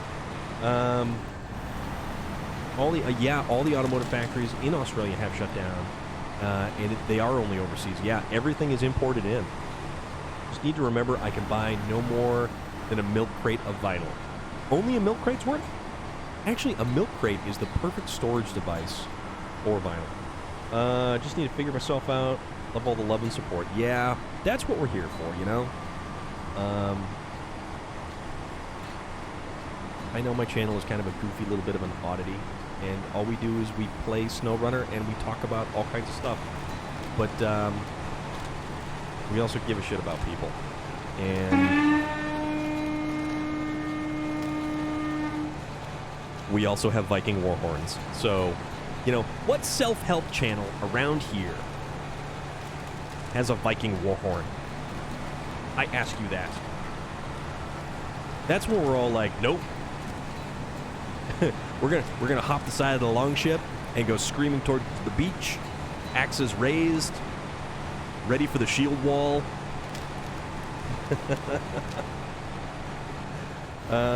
Finally someone who knows that reference. Yep. I feel like I need to open it up to the community. What job do you think will suit you? You know what? See, here's the thing. Turn it into something positive. Yaztron, how are you? I hope things are going fantastic. Hope you are well. But Smiley Gidget, you run a Twitch channel. You are an individual who runs their own Twitch channel. You have skills that involve running that Twitch channel. You are your own community manager. You've got a lot of stuff that you can put on a resume just about a Twitch channel. Your skills with social interaction, community management, technology, on-air personality. A lot of companies don't take stuff like that lightly. You've got a resume right there. Where do those things fit?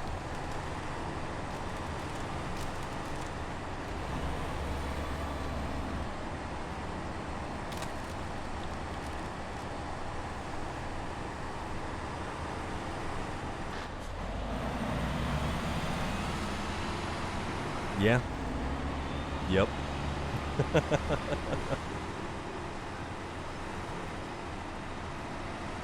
See, I'm here with the I'm here with the ideas. I'm here for you.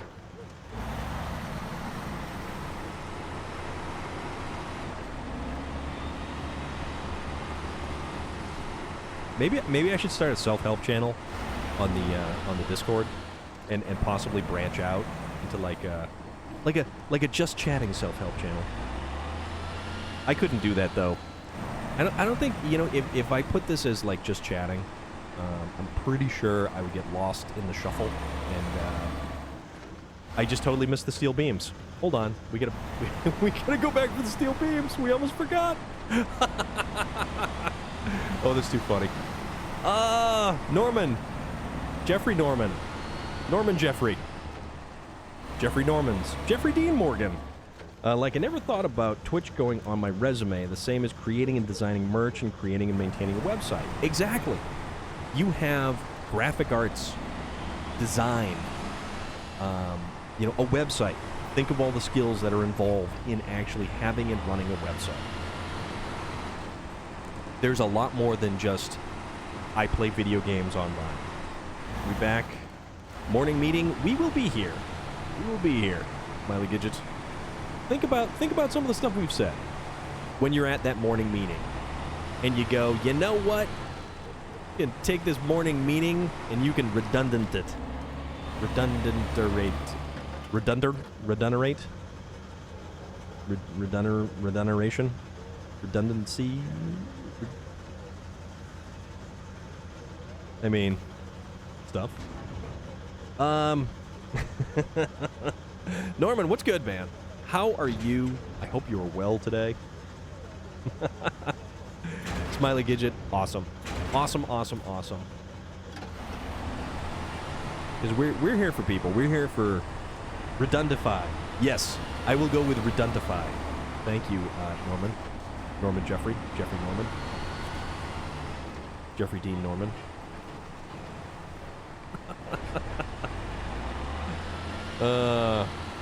Mr. Anderson.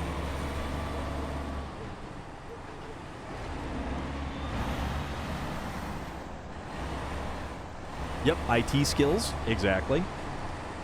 There's a lot that one can put on their resume involving Twitch and the running of a successful, or even, you know, it doesn't even have to be successful. Or the measures of success are varied and different. So don't even consider the idea of if you are successful or not. if you enjoy what you're doing, your passions will lead you. Ginger Age, Mr. Smith reference, yes. Working on the house some more. Gun stuff as always, yep. I thought he meant it like the clown. I got those skills. Well, I mean, which clown? You're an evil entity?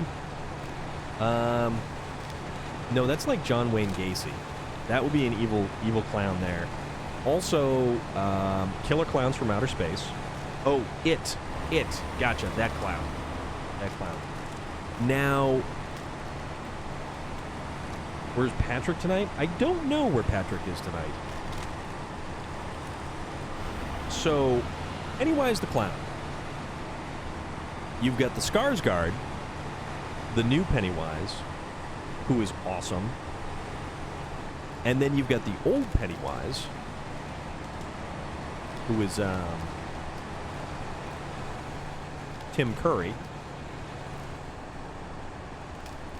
So for those who enjoy horror movies, for those who enjoy the movie It, and the original It was a mini-series on television once upon a time. And it actually had Bill, played by the kid who was in Sequest, DSV, which actually starred Roy Scheider.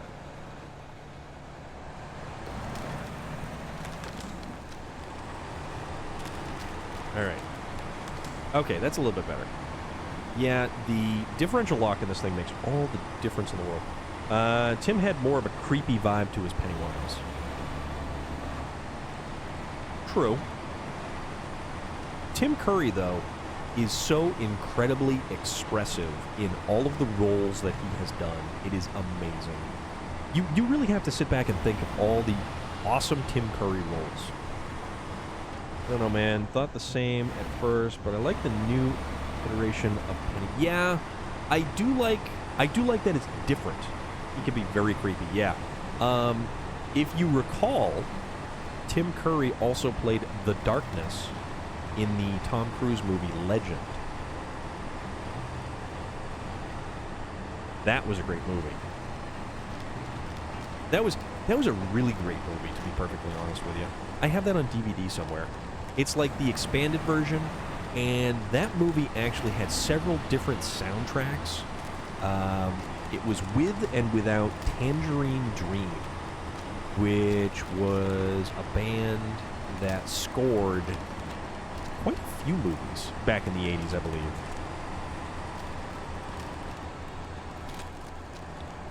Ginger Rage, how are you? And thank you for catching that Mr. Smith reference. Hope all is well. I hope everybody's well. You know?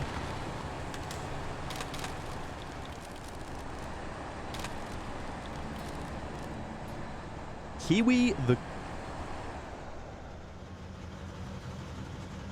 Chameleon? Is that what I'm looking at? Don't forget Rocky Horror. Oh no, we could never forget Rocky Horror. It's an interesting day. I'll take that. I'll definitely take that. But yeah, Kiwi, thank you very much. Kiwi the Chameleon. You know, it's funny. Oops, don't do that. Chameleons are awesome creatures. Chameleons are able to rotate their eyeballs completely independently of one another, unlike us awful humans and our very failed meat bodies, which, you know, are not adapted to too much of anything besides consumption. Dropped a pic in the Discord. Let's take a look. Won't say good, but we'll give it interesting. Interesting is good.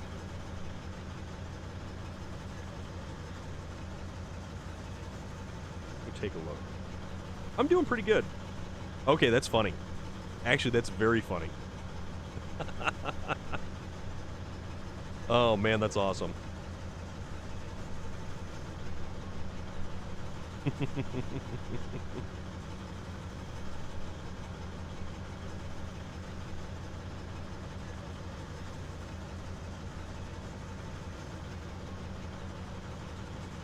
You have a veiled chameleon, the most badass, overpowered creature I've seen.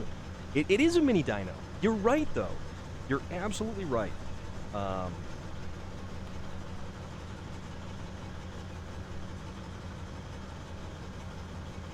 the thing about it is, the chameleons, not mine, found it online ages ago. It's my phone wallpaper ever since. That's brilliant. That is brilliant.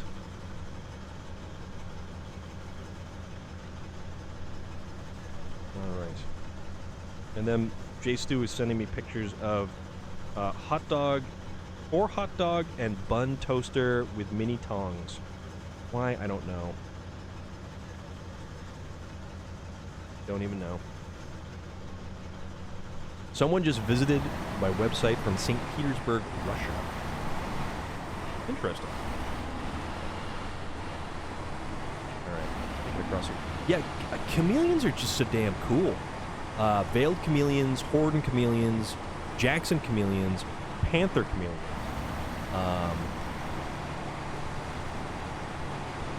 Yeah, the Jackson chameleon is like when you think of a chameleon that you would see at like a zoo.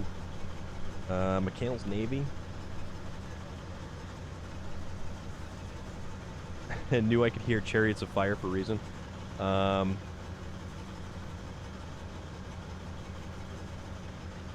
KGB. Too bad I don't sell guns to Russia. Yeah, well, I mean, dude, the paint schemes and the configurations that actually you put together are very impressive, and it is borderline artwork.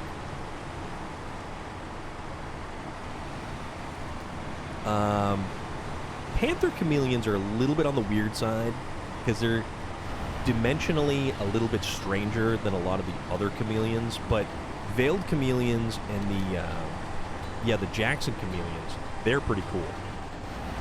The whole tongue thing, like eating insects and stuff. Thank you very much for the follow there, Huey Chameleon. Huey the Chameleon, excuse me. Super appreciate it. Yeah, we're here and we talk about everything.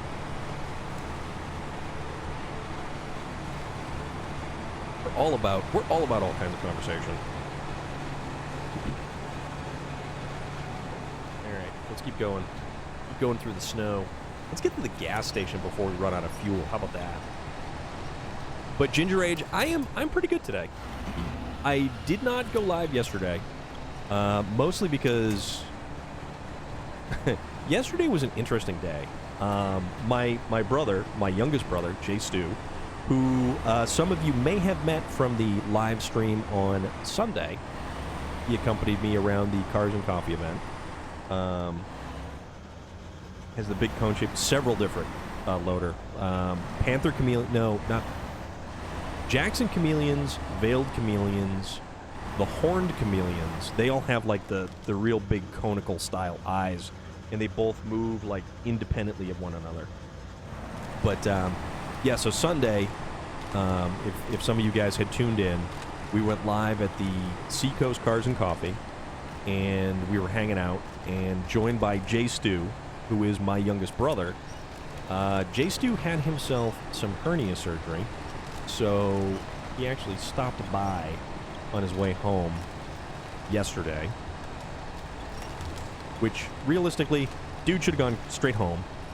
And he wasn't driving; he was being driven by his girlfriend, which, man, hernia surgery ain't no picnic. But then one of my coworkers went in to donate a kidney yesterday. One of my coworkers went in to donate her kidney to her older brother. This will give him an opportunity to live another couple of years minimum, maybe. And who knows? Oh, shoot. Oh, shoot. Oh, there we go. So, she's younger. She's early 20s. And she went in and she donated a kidney to her older brother who was on dialysis. Had no functioning kidneys. So she went in as a superhero. She got tested. She got found to be a match, and they were actually going to use her kidney. Joe Stuck from Germany. Fantastic. How are you? How is everything? What part of Germany?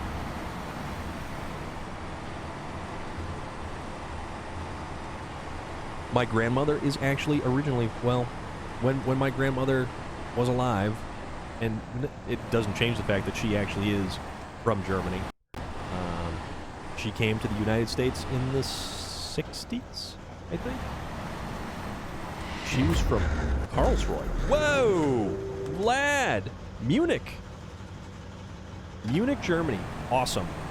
Yeah, my grandmother grew up on the banks of the Rhine River in Karlsruhe, Germany, I believe. And I've always wanted to visit Germany.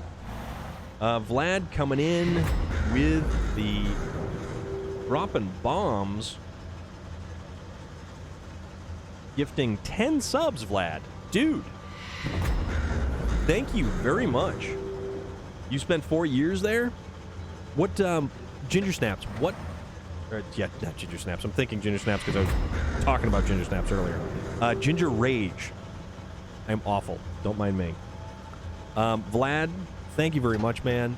Just coming in out of nowhere, dropping subs like a madman. But Ginger Rage, what part of Germany were you staying in? I can actually tell you the store, or the general store. and announcing himself with the Viking horn. Sembach and Kaiserslautern. Nice. Yeah, I can tell you the general store that my grandmother worked at when she was younger, because I remember her telling me stories about it. It was called Wilkendorf's, and I believe that it is actually still a place that exists. And yeah, I remember stories from ages ago. The Black Forest, that they used to go to the Black Forest. And I think my mother has a cuckoo clock that was built in the Black Forest. But man, Vlad, dude, you came out of nowhere with that. Holy hell, man. 10 subs. Let's see who we got. So we got Vlad hit Tripwire, Major Nuts, Zako Taco, G-Man 255, Redemption 575, DJ Trailway. Oh, you hit Norman. Minky Smash, Mountain Lion, and Skane Steve. Dude, you're hitting everybody. All out of love. Well, Vlad, dude, I appreciate it. I really appreciate it. And you know you don't have to do stuff like that, man. You know.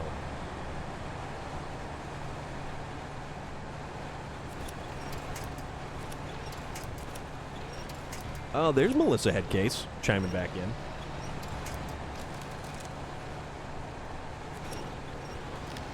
Yes, the ubiquitous cuckoo clock.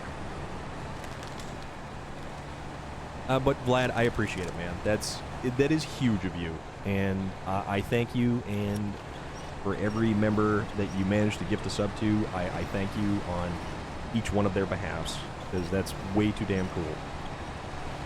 Also, that notification is awesome with the crow. I dig that thing. That thing is so cool. I remember gas station attendants giving us a handful of gummy bears. Interesting. My grandmother made the most amazing, and she called it, it was German potato salad. All right, there we go. Let's pull ourselves through. Let's hopefully get ourselves to the fuel station. Random memory. But you know what? This is the place for it, Ginger Rage. This is the place to share all of those weird random things that pop up. Raised with that. And then they just bounce around all over the place. That's awesome. Nah, you guys are great. You know that, right? Love German potato salad? Yep. German potato salad tastes different than any other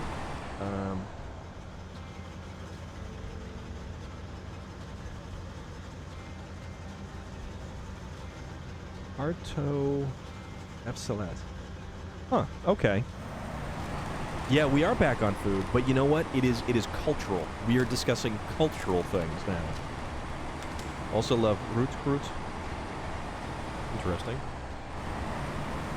Yeah, but so what was it? The Karlsruhe Castle, which is this giant castle kind of built on a central like hub, and all of the streets radiate outwards from it. The red sweet crown. Okay.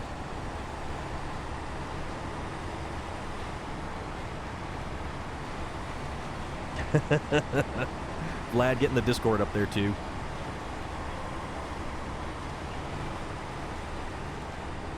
Yeah, we do have a Discord. We can keep in touch on Discord.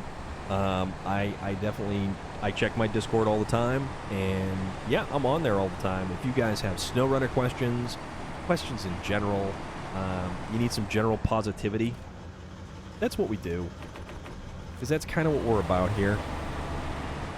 You know, we are mutually supportive, as well as just, it's a great place to get away to and put your feet up.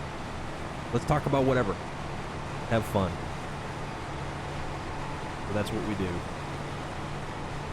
We do that all set to the background of SnowRunner.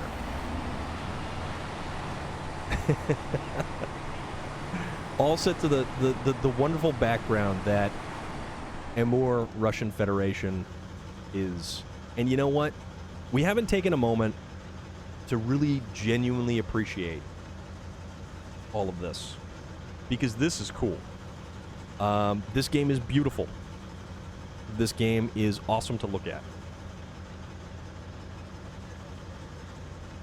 Storm, I listen to your voice and look out at my deer, and my day is washed away. Ginger Age, thank you so very much. That means a lot. And I really, truly appreciate it. All of you are fantastic. I want all of you to bring something to this. I want all of you to just, even if it's sitting back there just watching me drive around these trucks, and you come here for the game, enjoy the game. Vlad, wash it all away. And then the headbanging. But yeah, if you just hang back and you just watch the video of the gameplay, that's awesome. And I'm here for it. And if you wanna add something to the chat, I'm here for that too. You guys want to talk about anything under the sun, I am all about that. Movies, cars, food, anything and everything. We're all up for it. And if I don't know about it, I like to learn about it. And I certainly appreciate everything that you guys bring to the table. And that's no joke. And that's no BS there. Because this is just as fun for me. Because I genuinely enjoy being here with all of you.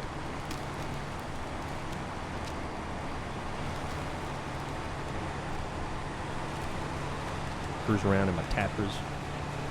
All of my metal beams. Watched Goonies again after forever. Goonies is a fantastic movie. There's one thing about Sea of Thieves that I love, Storm. It brings back so many memories of my times in the Navy out at sea with old shipmates. You know what, Loader? That's awesome. That is so awesome.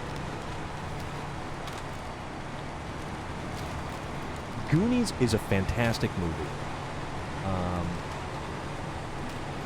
And all of those young actors and actresses who created and poured themselves into those roles. And to see where they're all at now. Sea of Thieves is what made you watch it? Dude, that's awesome. You know, Sea of Thieves is a great game to watch, though. Sea of Thieves is a really, really, really neat game. And I kind of wish...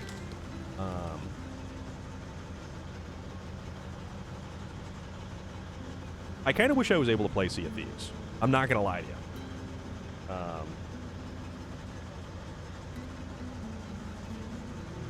you.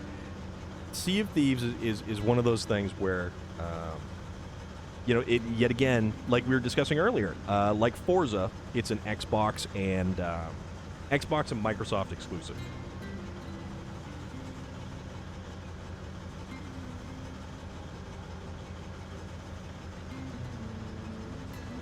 Sorry, checking Discord here too.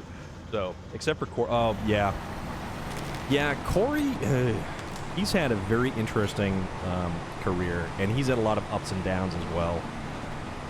Did you know that they did with the pirate ship in Goonies when they were filming? I don't know. It was so good. But yeah, there's a part where you go down a water slide in a cave. And I was like, oh my god, Goonies, One-Eyed Willie. They didn't let the kids see it till they were filming that scene and got their real reaction. Okay. All right, no, that's awesome. That is actually kind of brilliant.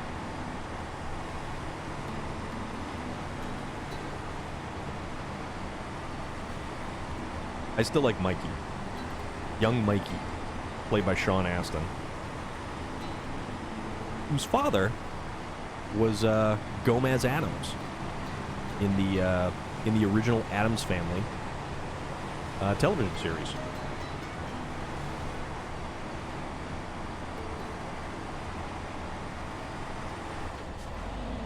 John Astin, yep, Ginger Rage, 100%. I still, you know, you can sit there and enjoy Samwise Gamgee all you want, okay? But you know what? You know where the best Sean Astin post-Goonies role wound up being? Bob. Bob from Stranger Things. And if you've seen Stranger Things, you know.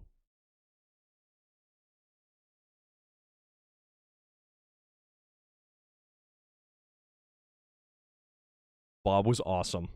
Yeah. Yep. And I know I don't want to spoil anything for anybody who may not have seen up to that much of Stranger Things. But you know what?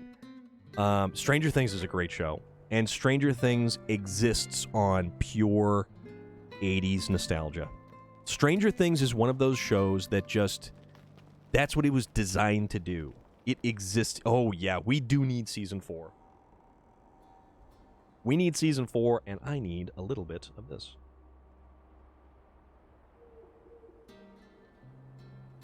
Ties into who? Oh my god, Ginger Rage, you are so right. Loader, you've never watched Stranger Things? Oh, we gotta put the, turn on the headlights there. Yeah, actually, Ginger Rage, you are so right on all of that. That is terrifyingly true. So, if you have time, Loader, it is 3 seasons. It's entirely worth it. If you like, it is definitely a heavy 80s vibe because it takes place in 80, what is it, guys? 83, 84, right around there. So, all the cars, all the, just the, everything 80s is in there. It's such a fantastic, it's really well done. And the majority of the main actors and actresses, they're all young kids. They are amazing. They are amazing in their roles. Kiwi the Chameleon, SnowRunner, and Edibles. Dude, I can't even imagine that, man. I mean, knock yourself out. Have fun with that. Yeah, high school days, exactly.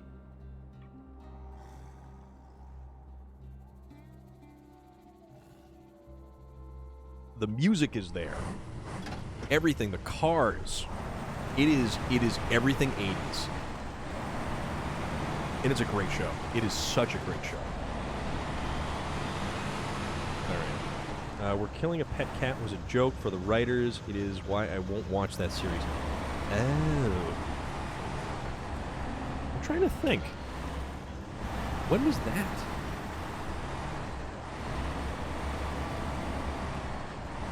I mean, I can respect that, William Sterling. The haircuts, yep. And we'll pick up me with a perm. The mall. Oh, it was Ginger Rage. Yes, yep. COD Cold War, the maps. Yeah, well, Call of Duty Cold War is 1984. So you've got Nuketown 84, all of the clothing, the styles, the music, everything. Season 1. So the mall is closed. You know, that's happening a lot with giant retail establishments like that, like malls and stuff. Oh yeah, we shut off four-wheel drive when we came through the tunnel. Okay.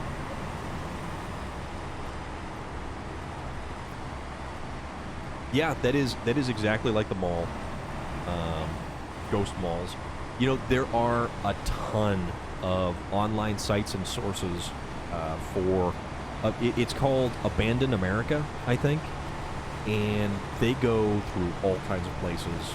Malls, old buildings, industrial factories, stuff like that. And it's really impressive. And some of the most remarkable Abandoned America locations tend to be hospitals and asylums. And like Massachusetts around here, New England, is no stranger to a lot of those places. And if you've ever seen the movie, it's called Session 9. It's got David Caruso in it. And it has the setting for Session 9 is the old Danvers State Mental Institution. Rivertown did the same thing with a pet dog, and he quit watching.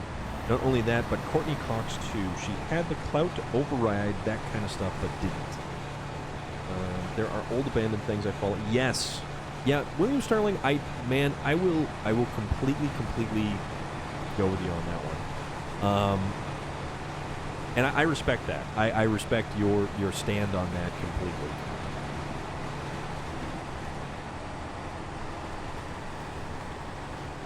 But yeah, there's a lot of abandoned places on Instagram, and some of these places that people get into, like, yeah, you can go visit Chernobyl and the old abandoned areas around Chernobyl, and you're not supposed to, but I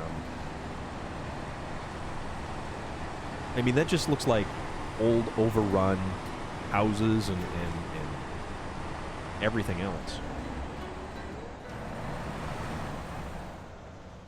Honk the horn.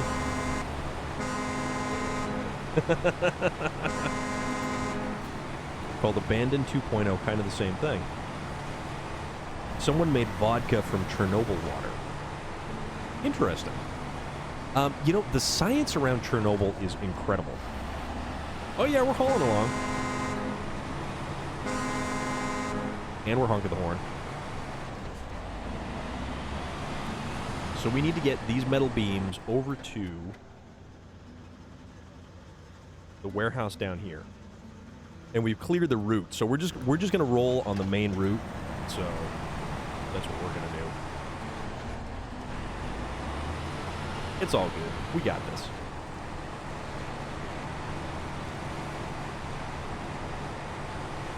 What do we got? We got 8 o'clock for time, right? 8 o'clock Eastern Standard Time over here.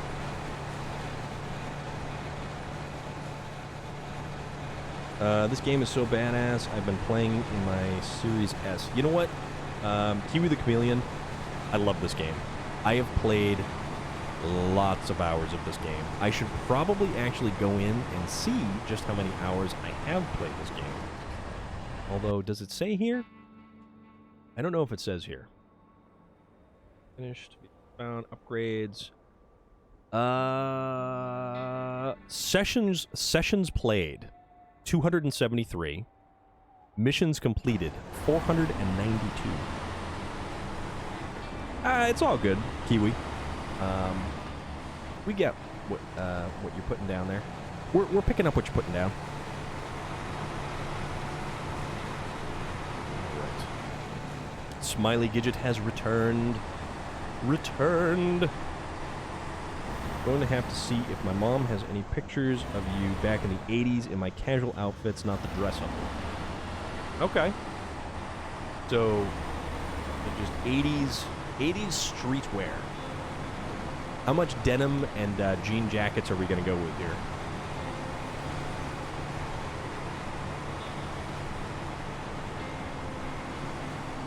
I am a product of the 80s.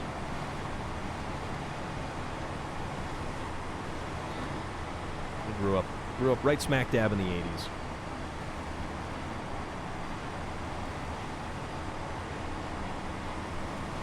You had a members only jacket. Very proud of that jacket.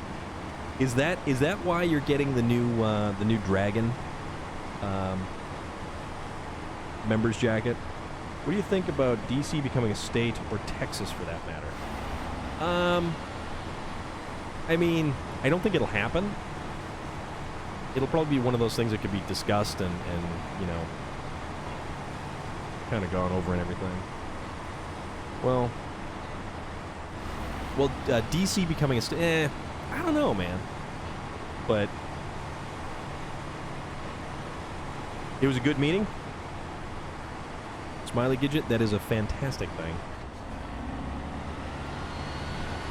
Yeah, that kind of made me double think that right there too. I think predominantly, no, he said DC, so probably Texas doing its own thing. The Lone Star State, deep in the heart of Texas. I need to get to the basement of the Alamo. Son, the Alamo doesn't have a basement. That was a classic movie. There was excitement in the 80s, real hope for a better tomorrow. You know, you're right. Texas is talking about leaving, but we always are. Be more velour jackets and fluffy shirts, or slacks and fedora hats.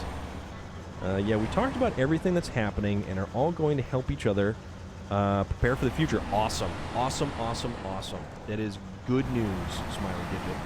And that's what needs to happen. You live in Texas, meant like Texas independence. Gotcha.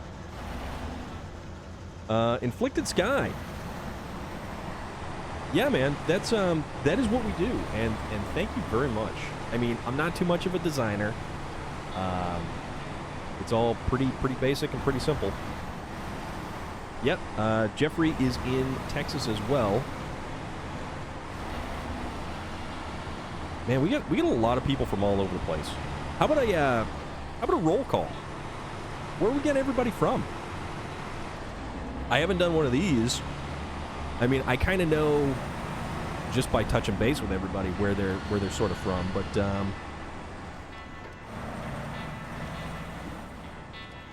Houston, Texas, for Kiwi the Chameleon.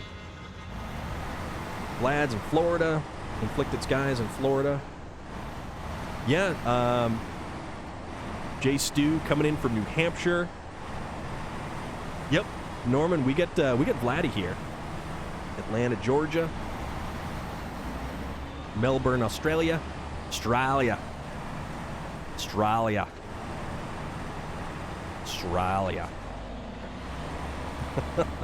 The hellhole known as Alabama. Yeah, and I am right from Massachusetts. I am Massachusetts born and raised. Massachusetts born and raised, and I do not have a stereotypical Massachusetts accent. I do not sound like I am from Boston or Revere. Roll Tide. For all the years of making fun of Alabama. Oh, man. I am not, in fact, a masshole. Although, I don't even drive like a masshole. You know? Like, everybody gives Massachusetts drivers... So, if you're from New Hampshire, you typically give Massachusetts drivers a bad rap. Because everybody in either New Hampshire or Maine says that, like, all the people from Massachusetts come and visit or go vacation in New Hampshire or Maine. If you're up in Maine, you call everybody Flatlanders, which is just weird. Can't stand Boston yuppies, but the state is chill. Yeah, Massachusetts is actually a pretty cool state. There's a lot of stuff here. The nice thing that is about Massachusetts, so Loader is Ohio, Relic is Ohio.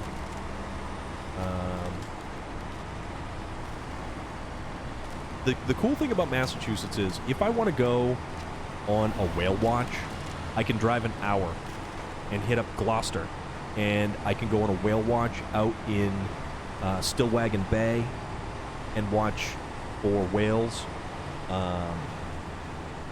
If I want to go up to the White Mountains of New Hampshire, I can travel up there. Hour and a half, 2 hours. I am up at the Kangamangas Highway, winding through the White Mountains, passing Loon.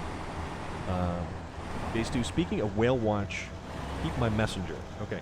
People in the Northeast eat a lot of fish. Well, kind of. We are on the coast. Let's see.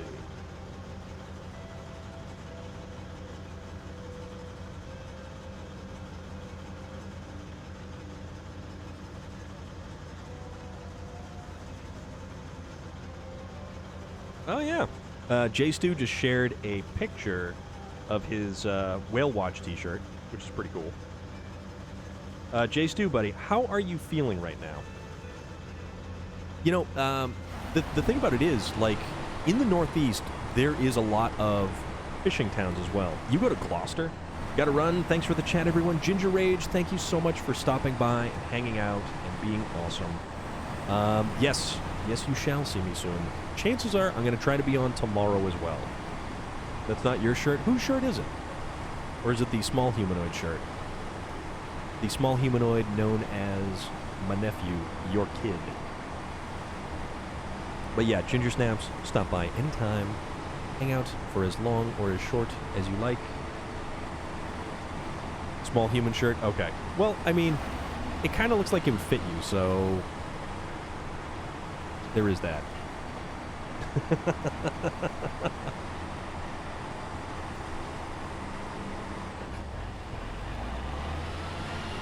Alright, there we go.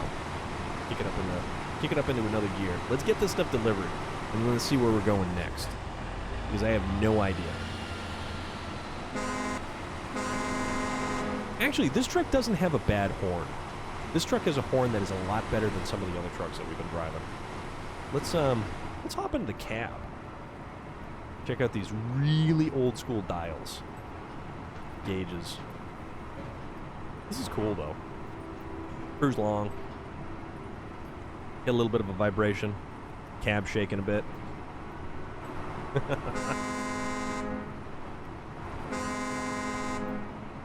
little bit of snow falling. A little bit of snow accumulation on the road. We got chain tires. We're doing pretty good though. Let's just keep hauling right along right here. Oh no, wait, we can't. We gotta go up and around. Because we've got this little roadblock right here. So, that either means we have to... I forgot about this, actually. Totally forgot about this.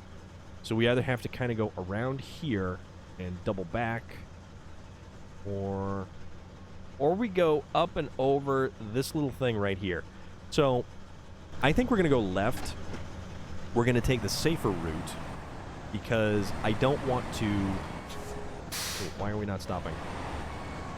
I don't want to actually lose the cargo here, because that would be really unfortunate, because we are so close to our destination. Although, with that said, we are close to the garage, so I could dispatch a rescue truck. You're taking trucks off-roading in GTA intention? Yes, absolutely. I have a large amount of off-road trucks. Got permission to spend the rest of this week wallowing? Well, depends. How much wallowing will you do, and how much leading the charge will you do? You have a choice there. Because I absolutely have faith in your ability to just smash your goals right out of the way and keep on pushing.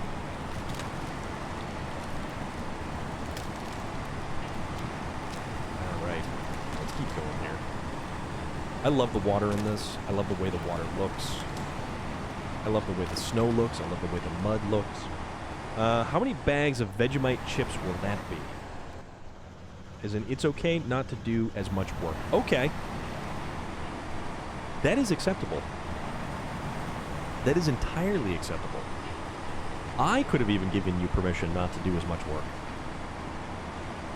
And then you just had to tell your managers that Storm of Iron said it was completely acceptable to not do nearly as much work, and that I could sit there and watch the streams as much as I wanted and not have to worry about the things that had deadlines and had to be done on time. Because Storm said so.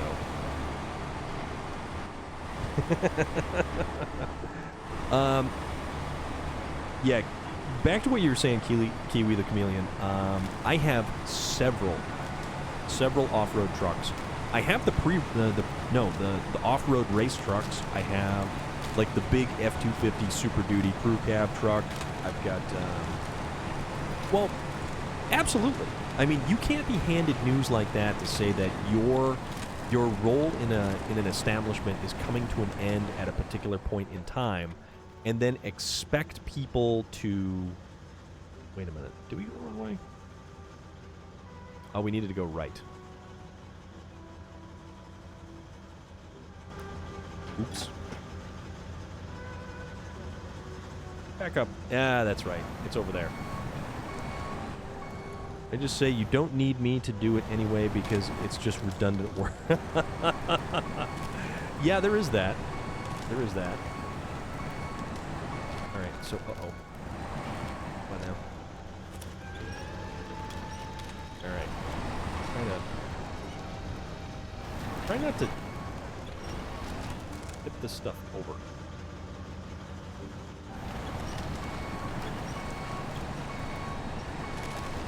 Alright. Good.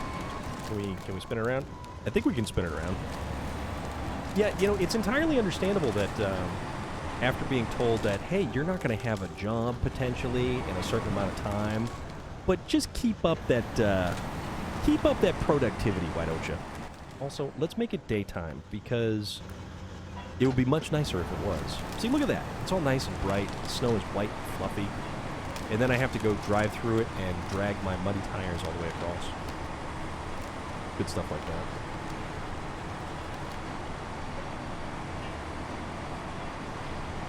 Yeah, see? All my wonderful tire tracks. The weird suspension on this truck is great. I mean, the funky like torsion bars that it has in there. All independent suspension. I mean, look at that as it kind of just crawls over, and everything is working independently of one another. And this game is awesome that everything moves. All of the suspension bits move, the springs move. Boss said we can do that this week, the next week back to normal, and she said we will do everything we can and should so that we can leave with our heads held high knowing we did all we could. And that's what counts.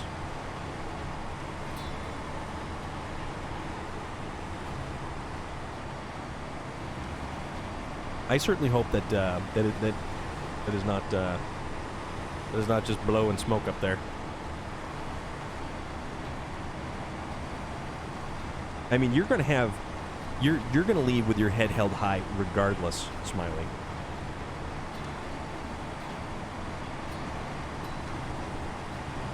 Look at the flex on that bad boy. All right, let's make it. Let's make it. Because if we can make it here, we can make it anywhere.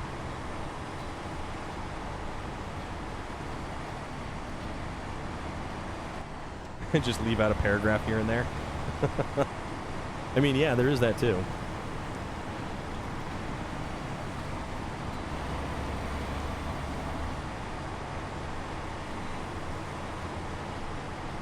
Either that, or if you get the weird job situation where they tell you you have 3 months, and in reality, secretly, they're planning on 2.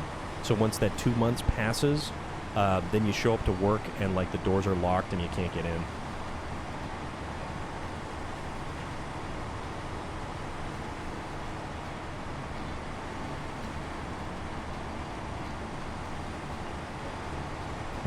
Call you back to fix it.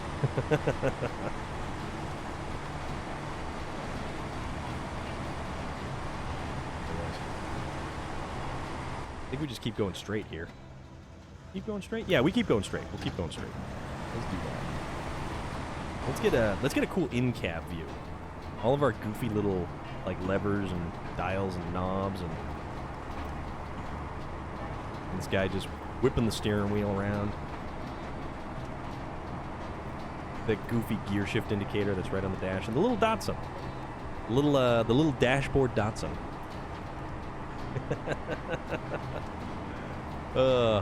And an escape hatch. Actually, this roof looks like it's pegboard. That looks like it's pegboard, doesn't it? Well, at least the warning lights aren't on the dash, so I'll take that as a win. Temperature. Temperature is good. I don't know what ATM stands for. Tank. So that's our fuel tank. Okay. That is our tachometer. What's that one? I don't know what that one is.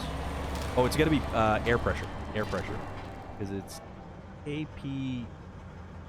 APO? Something? I don't know. It's something.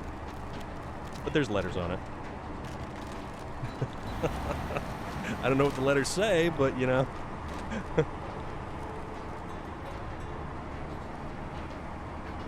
Well, KP, I think, is for the air pressure. The one above is the tachometer.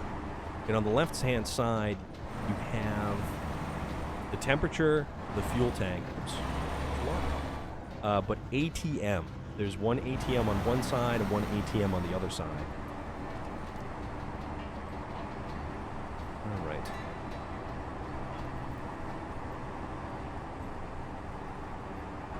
That's kind of a goofy place to put a key, too.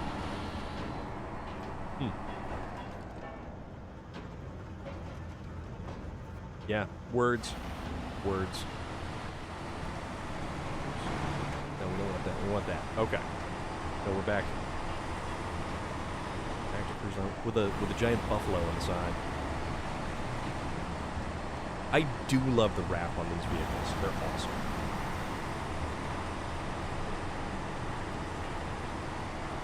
All right. This is going to be our cargo of metal beams for spring cleaning. Can't stop thinking how this is going to be electric powered in a decade or two. You never know. Electric motors are great sources of torque.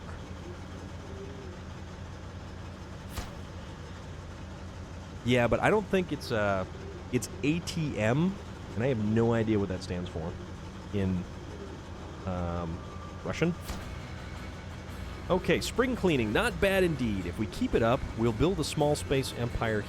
That was $13,000 that we just got from doing that. So, what do we have available to us now? Small pipes, packaged sand, metal beams. Yes, awesome. We have metal beams, oversized cargo. All right, cool. Yeah, Sabre Interactive is a Russian company. So their trucks tend to be, the Russian trucks tend to be a little bit more overpowered. Let's see. Let us leave here and head up, and let's go drop off this truck at the garage.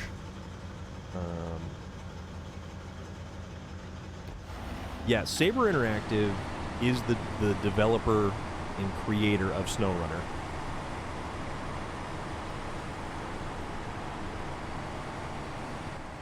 And then we need to decide what we're actually doing next.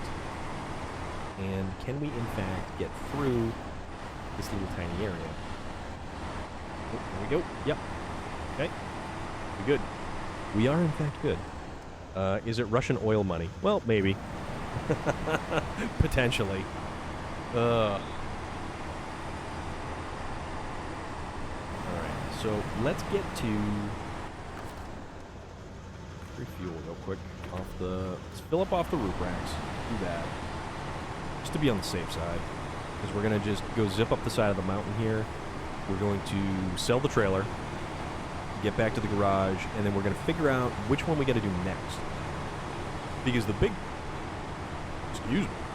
thing now is with this open warehouse.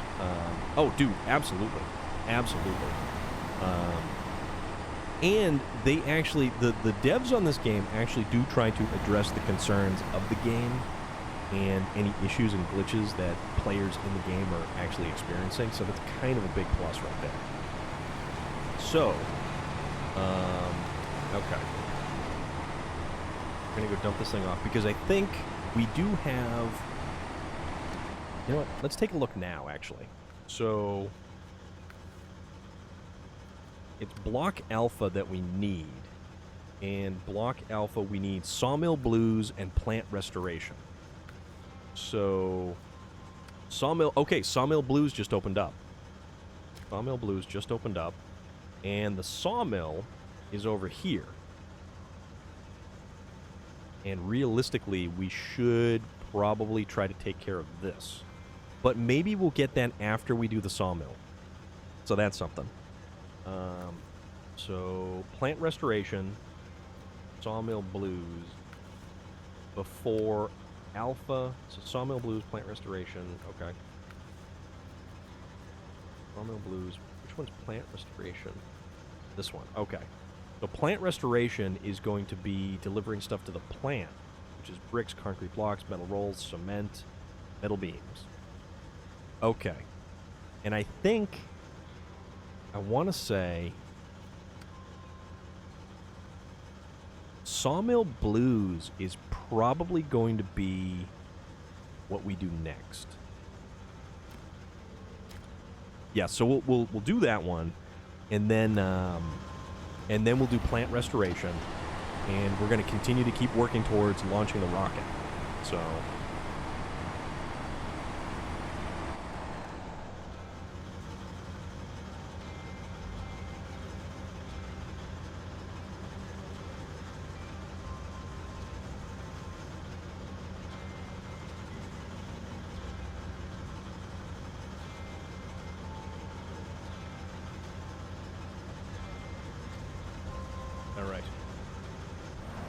Yeah, I love this game. I love everything about this game.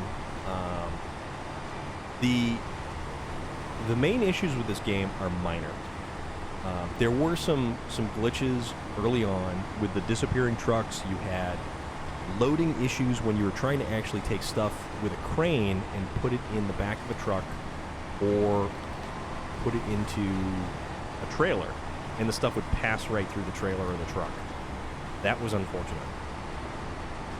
But now, keep hallucinating. Alexa alarm going off, or is it just your game? Not sure. It could be anything and everything, William Sterling. Or I could be coming through your Alexa device. That is entirely possible. Alexa, play Carly Simon. I don't know what that does. ATM is measurement for vacuum or pressure. Okay. Okay. Driver's head's disappearing? Yeah, it does that from time to time. But as we found out, we actually don't need a head on the driver.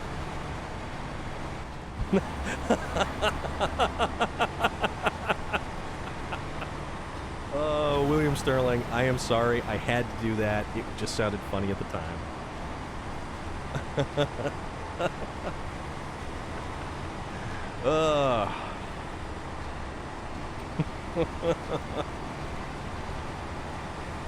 Alexa, play Africa by Toto.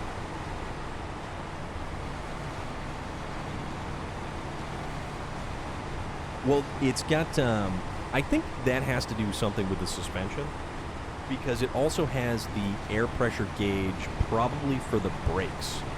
So it's all kinds of independent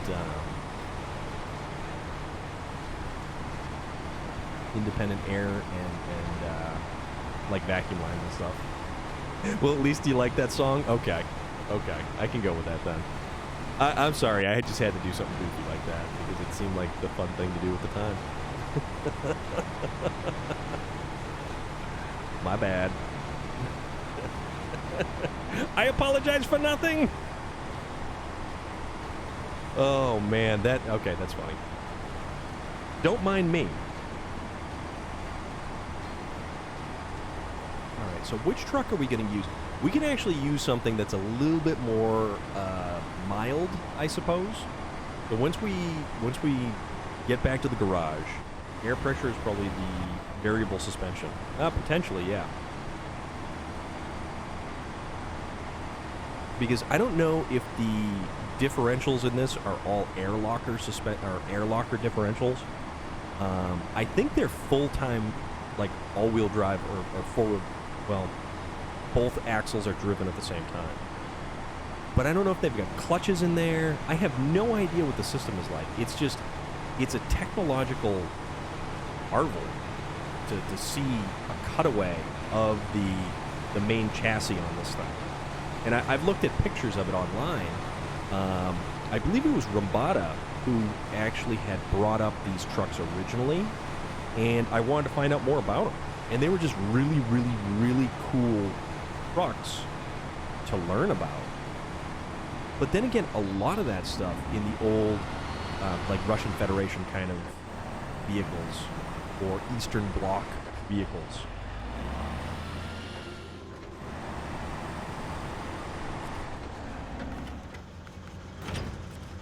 All right, so recover this guy here, and now let's figure out where all this stuff is going to come from. So we do have some other places that have bricks. So we've only got... Well, we might have to make some bricks, but that's fine. Yeah, very much so, actually. Very, very much so. Our concrete blocks are over there, but we also have some other stuff elsewhere.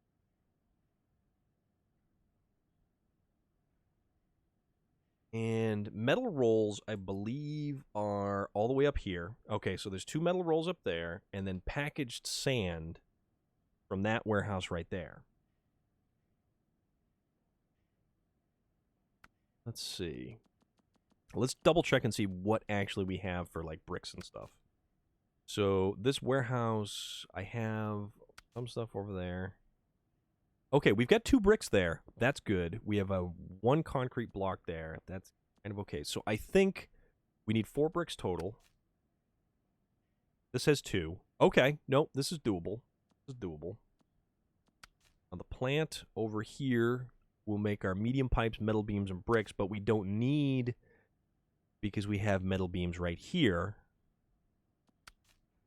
And this warehouse over here has metal rolls. That's got a concrete slab. We don't need that. Okay. Okay. So we can do... That's all got to go to the sawmill. So that's not too terrible. So what I can do... there's... So this one, so we've got metal beams there. We can transport... And actually, we can use larger trailers because this terrain isn't as unforgiving. So metal rolls for 2. Oh, you know what? We don't need metal beams. What am I thinking I needed metal beams for? 2 metal rolls, 2 packaged sand. So we could do packaged sand and then stop by for the bricks, so that's going to be 4, I think. 4 there, and then over there is... That's 1. Crap. That's 2 right there. Okay, so I can swing over there, I can grab 2. But I also have to be able to grab fuel. So there's that as well. So how about 4 bricks? So we can grab 2 and... We can grab 2 and 2 right now. And we can do that with...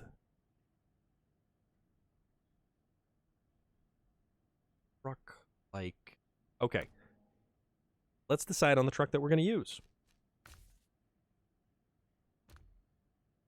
And we can actually use basically anything at this point in time. Because we don't have to worry about using something that's excessively complicated.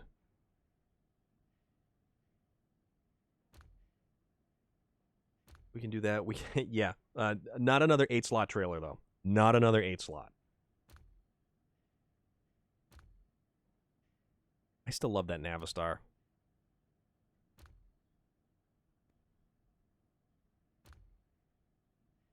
So why not?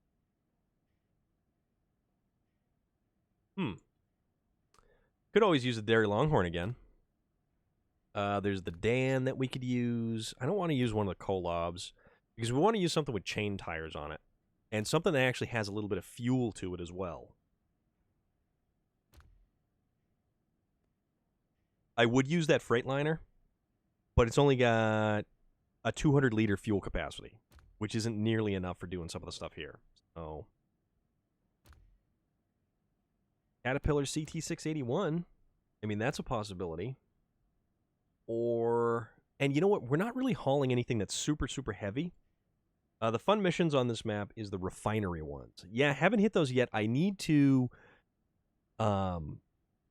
do all this stuff before I can start doing the alpha, beta, and delta gamma blocks. Acteon. Brigadier. That's an idea.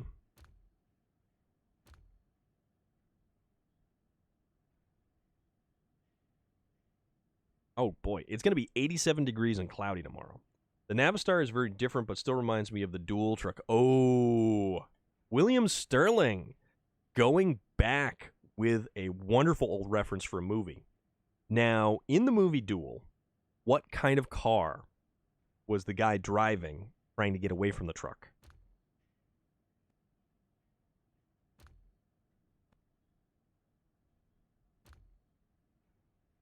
I could use one of the Vorons, actually. Ortega. Azov would make it a little bit too easy. Pacific P12. That's an idea. One of the 3 dual trucks still exist, and you can drive it for a fee. I had no idea.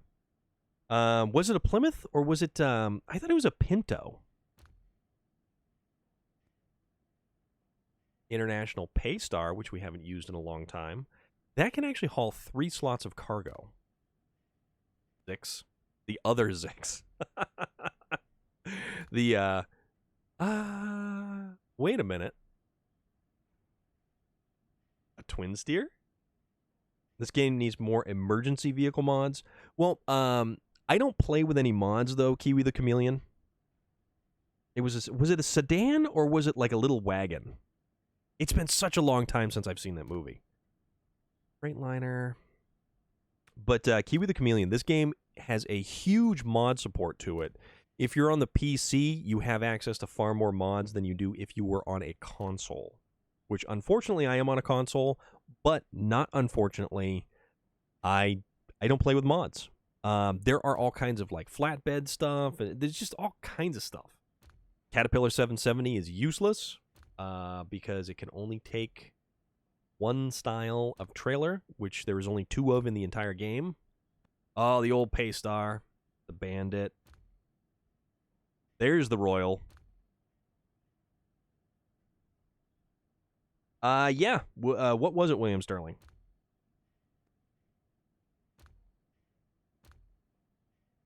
What do we want to use? This is the hard part. I want to... Oh, it's a Plymouth Valiant. Okay. All right. I always thought it was a Pinto for some reason. The Step. Let's find a truck we want to make use of. Do we want off-road truck, or do we want something a little bit beefier, a little bit heavier? Yeah, I know, right? Because we're only towing 4 slots of cargo.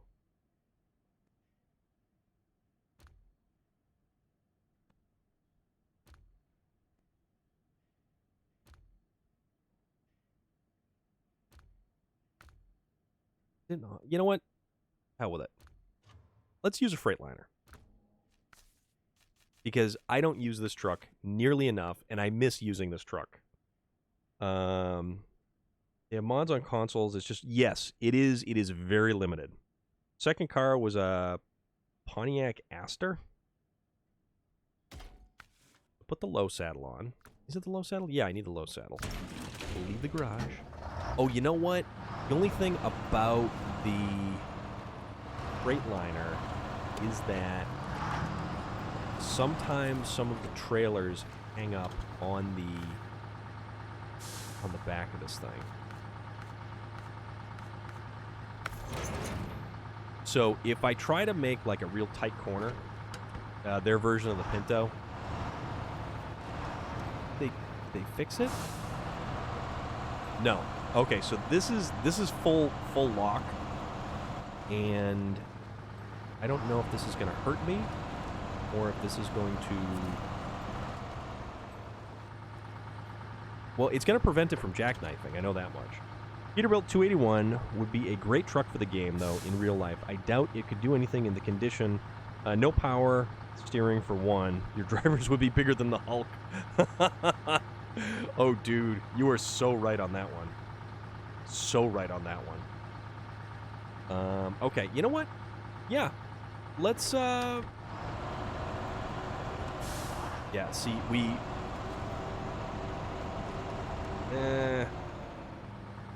you know what?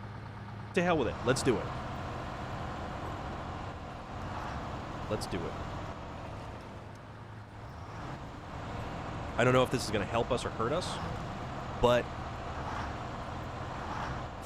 let's see.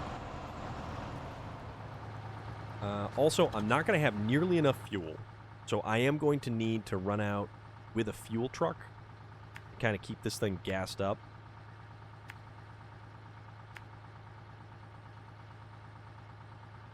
So we'll hit here, then we will hit here, here, then back over to here, here, and then we have to kind of cut through this, I believe.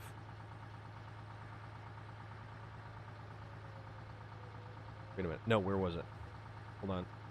Then we go this way.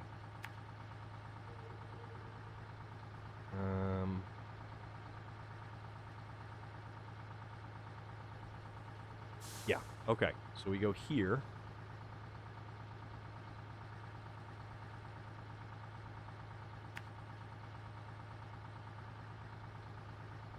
Here. Here. Here. So I'm just planning my route here. Do you drive a truck in real life like a daily... so my daily driver, I've actually got a couple. Waylon was just live? Was he on Facebook Live, or what was he up to?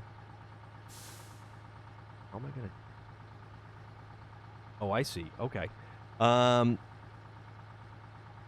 Kiwi the Chameleon, I drive a Trailblazer. And it is a Chevy Trailblazer. It is lifted with larger tires, and that's my daily. So his feed kept on messing up. That's too bad. I didn't even get a notification. I've been not getting a lot of notifications for live stuff lately.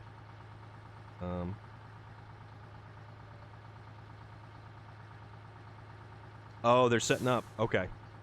Oh, they're going on with Fozzie. That's awesome.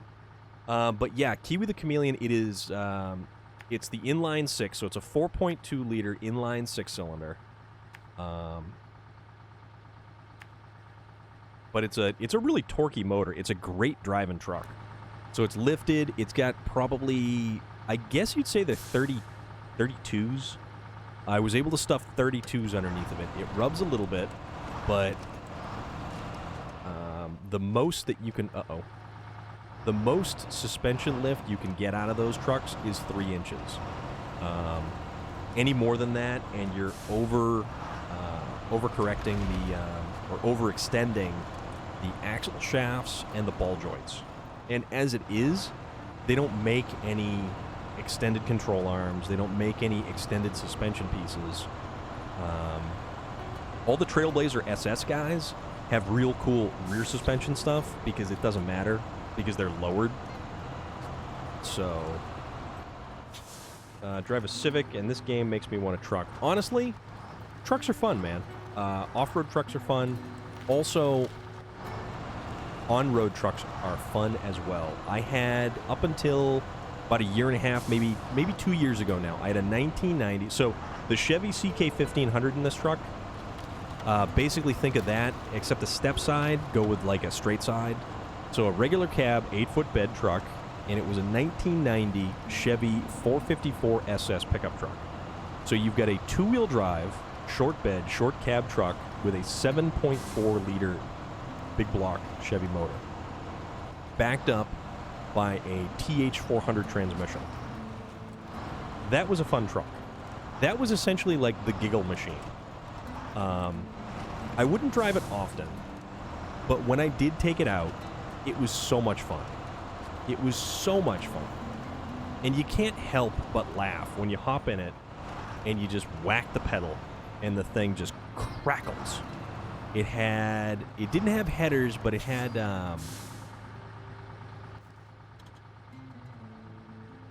why did that do that? Oh, now I have to redo this whole damn thing.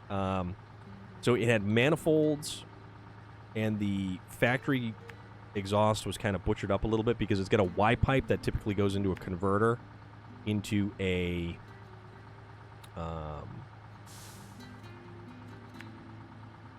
so the converter, and then it usually has a single tailpipe.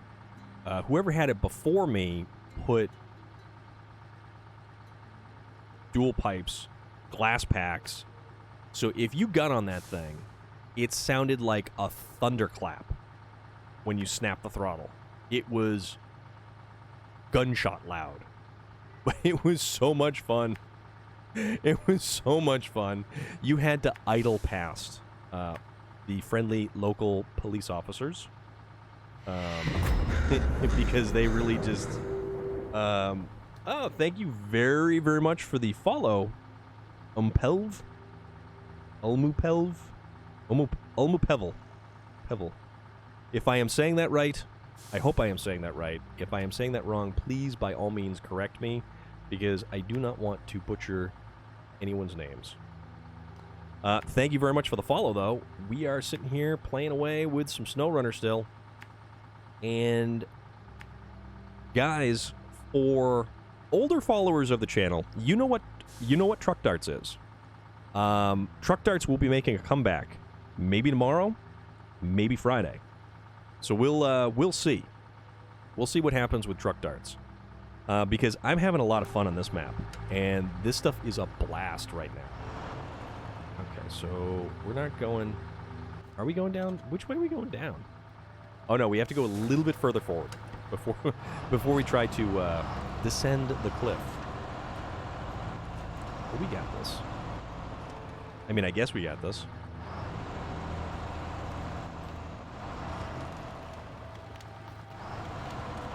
Actually, there's a company, and I'm thinking of off-road stuff. Oh crap, oh crap, oh crap, oh crap, oh crap, oh crap, oh crap. Yeah, so about the viability of this truck. Oh boy. So that's the first rollover of the evening. But, you know, let's see if we can't flip this thing over, which I don't think we will. Yeah, exactly. You damn right, William Sterling. All right. Yeah, I'm gonna... Well, the trailer's gonna be all my my leverage, and the only unfortunate thing is, all of these trees right here are all the really shoddy, kind of tiny little trees. So, oh, you know what? Hold on, I got an idea. I have an idea. Or I can dispatch another truck because I am so close to the garage here.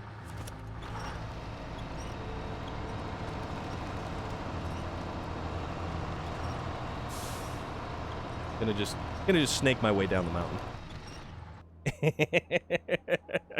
And the engine stalled. Okay. All right. So with that said, let's head back to the garage here. Then we'll dispatch a rescue truck. But that's fine. We're all good. It's always good. Because we can laugh about it. Because I know everybody else laughs about it too. All right, what do we got? What do we want? What do we need? Let's send out a friendly neighborhood Voron Grad. Because I like the Voron Grad. I also like the paint scheme on the front of this thing. And now let's make it brighter because I want to be able to see the paint scheme. So it's this really cool, like, lightning, and it's got a big crow on it. Just use helicoil to repair threads for bolts that hold under tray on my 1988 car. As a mechanic had snapped 4 bolts off. His fix was 4 small screws. Yeah, helicoils are fun things. Helicoils are either the devil's instrument or a gift from God. I'll leave that up to you to decide. And helicoils, believe it or not, are like an effective way of repairing important stuff. And it's actually one of the recommended repairs for Cadillac Northstar engine cylinder head bolts. So if the bolts are all augured out and everything, and you can't use one of the existing bolts, then you use one of the helicoils and put those bad boys in. I really hope the rest of this run isn't like this. But, I mean, if it is, it just makes it more interesting. Or I could have used a truck like this and just threw on one of the smaller trailers and you know, went to town. But what's the fun and excitement in that? Where's the sense of adventure in that?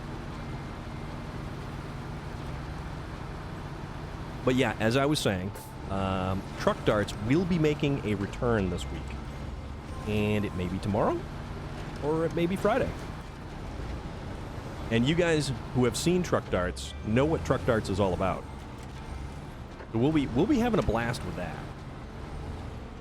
Where are we? Oh, there we are. Let's try not to dump another truck here. Also, realistically, I probably should have put a crane arm on this thing. But that's neither here nor there. We'll just kind of casually head on over here. We will then attach the winch, the back of the truck, stay here, and proceed to put the thing back on all 4 wheels. Or all... Hold on. All 2, 3, 4, 5, 6, 7, 8, 10 wheels. My bad. It's all good. Alright, so let's park this bad boy right over here, because who knows, we're probably going to need it again. And back to the Freightliner. And let's just slowly and gently kind of glide down the hill here and hope that we don't... Yeah, let's hope that we don't. But, Olmu Pevel, how are you? We were asking people where they hail from. And if you'd like to divulge that information, totally awesome. If not, also totally awesome. We're from Massachusetts over here. Home of the Boston Baked Beans. The Bruins. Celtics. Massachusetts, home of the Patriots. But I really don't... Quebec, Canada. Fantastic.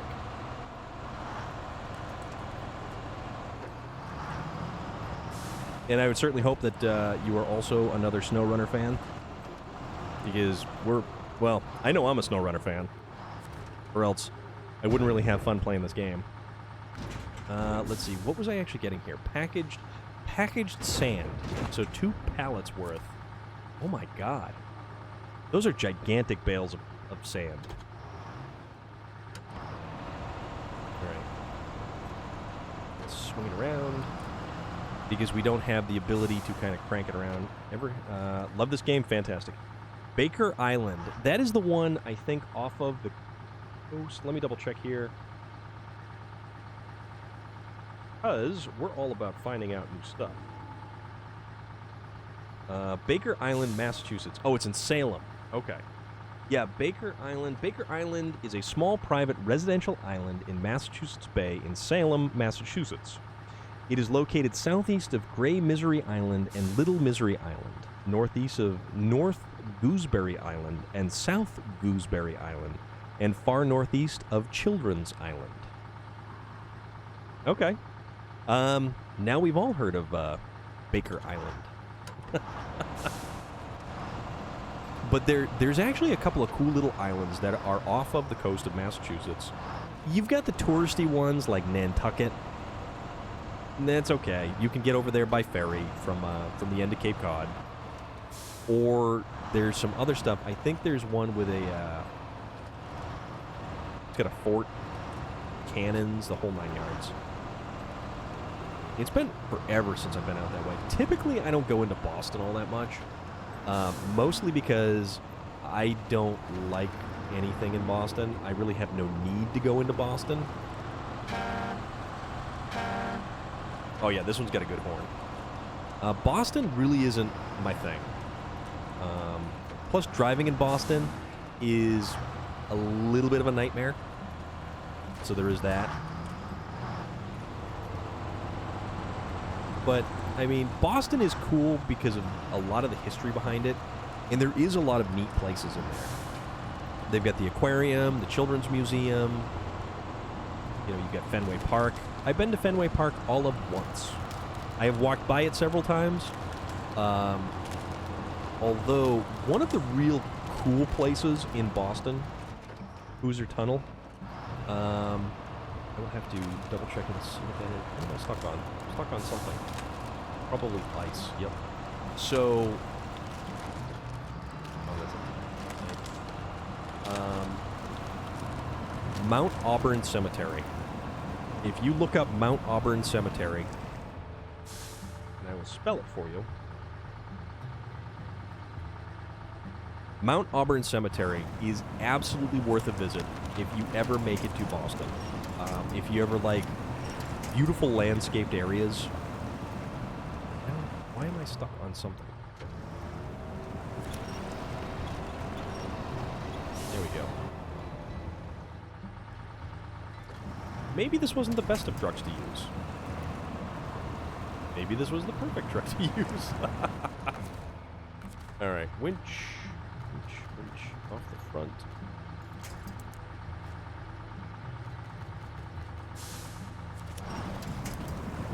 I don't know why this thing is so stuck. There it is. There we go. Forward momentum. But Mount Auburn Cemetery is a beautiful, beautiful cemetery. And they have one of the highest budgets for a cemetery pretty much anywhere. They were also the first landscaped cemetery. So it was designed as almost like a park or a place that you would want to visit outside of visiting deceased relatives, or the fact that Mount Auburn Cemetery is home to a ton of very famous individuals, authors, famous historical figures. It's pretty wild.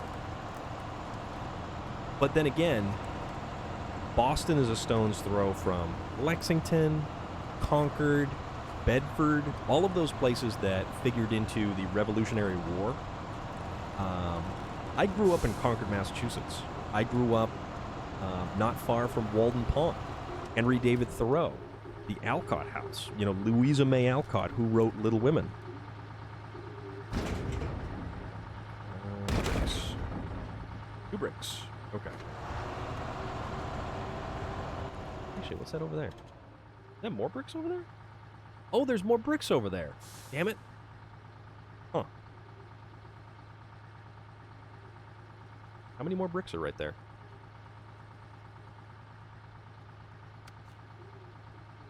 So that is 1 brick over there.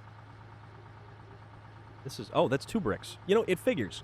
I could have got all the bricks from right there.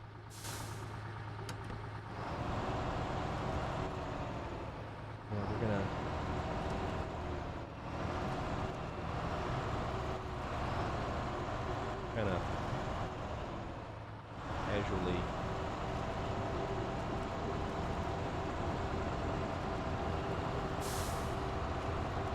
casually kind of...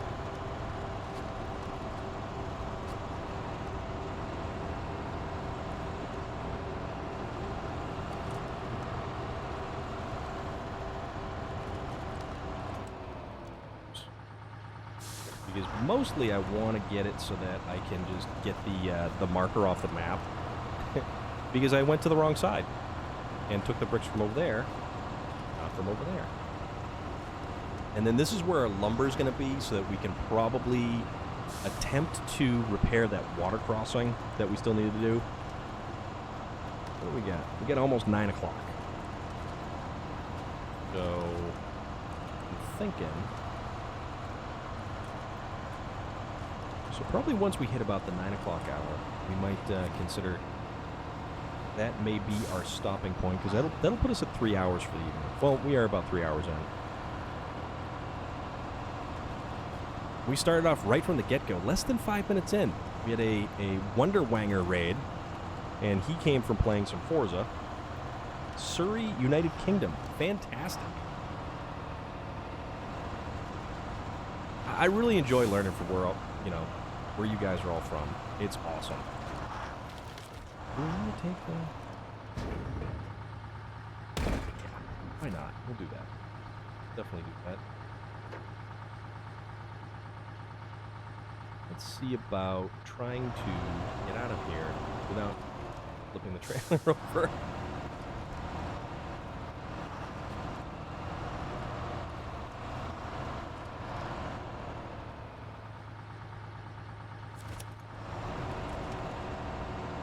Go. You know, you'd almost think I knew what I was doing here. Almost.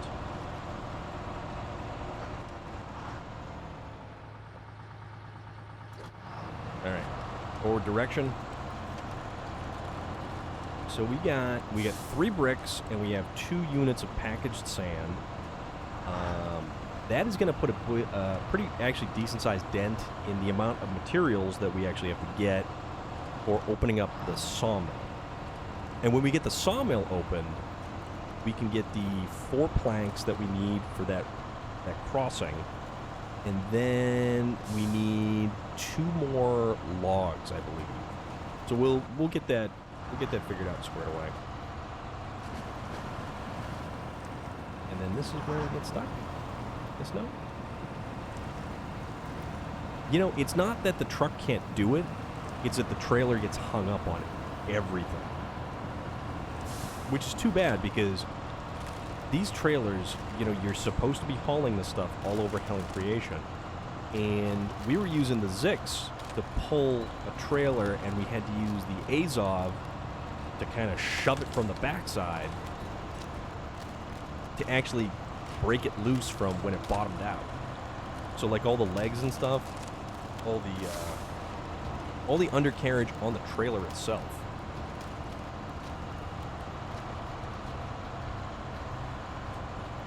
All right, back up onto pavement. Let's make a little bit more progress. And we're already down to 43 liters of fuel. So maybe I'm going to have to get a fuel vehicle sooner than I thought.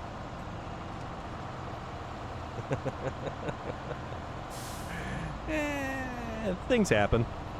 I mean, I could have used the Azov 5319 and it would have done the same thing. That's only got 200 liters. The ANK MK38 only holds 200 liters. A lot of the good trucks are hamstrung by the small fuel tanks. The Azov, the Azov, the 64-131, that thing has a pretty decent-sized fuel tank, except it's slow. So you really don't get nearly as much mileage as you think you would, but it still actually is more stable than a lot of the other trucks. So by going slower, you're still kind of limiting yourself. All right, so we're going through... We're going through this way, I guess. Oh, because we missed... Did we miss? Oh, yeah, we would have gone normally through here. So we're going to cut down by the railroad tracks. We're going to cut across and then back to the main road. But here's the thing. About 9 o'clock right now. Let's actually, let's not stop on some railroad tracks because I know this is even a video game, but we're not going to set a bad example because you really shouldn't be stopping on railroad tracks anywhere. All right. So there we go. And we've got the sun setting, so we've got that really cool glow in the background. And I mean, that right there is an awesome picture. That right there is a fantastic picture. So we've made some progress. We managed to open up one of the warehouses. We've got one of the main warehouse opened. We're doing Sawmill Blues to open up the sawmill. That is going to give us more options. And I think... Thank you very much, Olmu Pevel. I have a lot of information. There's a lot of knowledge stored up in here, and it's about food and cars and trucks and, you know, pop culture and movies and TV shows and everything else. Because that's what we're all about here. We're not just one thing. This game in the background, this is the cool thing that plays when we go back and forth and we talk about all the other stuff. So, with that being said, anybody got any suggestions for a raid for this evening? Because we can kind of do whatever, you know?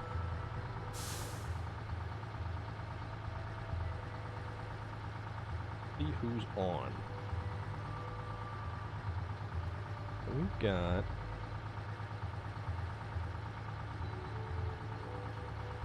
You know who was on earlier? Ginger Snaps? Okay. Oh, yeah, she is. I didn't even notice that. Holy crap. That's my bad. I did not even realize that Ginger Snaps was on. So Ginger Snaps is playing, let's see.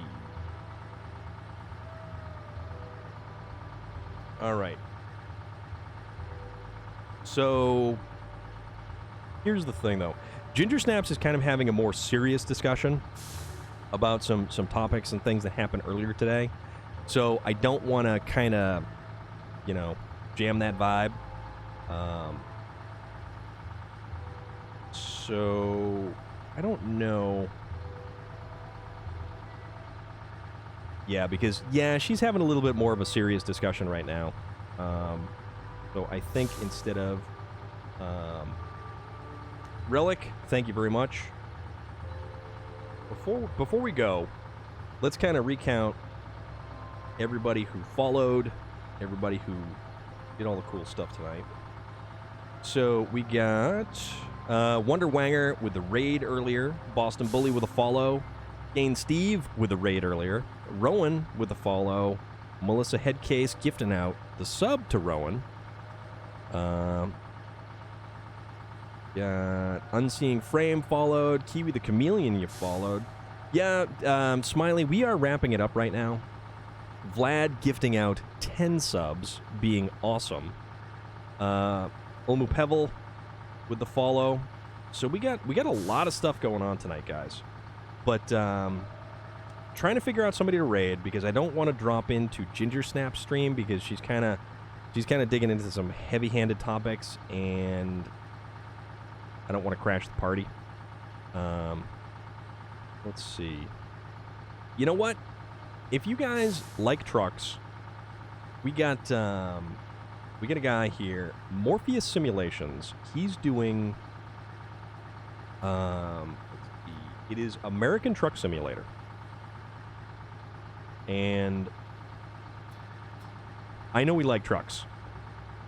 Morpheus Simulations is actually a pretty cool dude. I think he's out of Canada. And up over here, see what he's up to.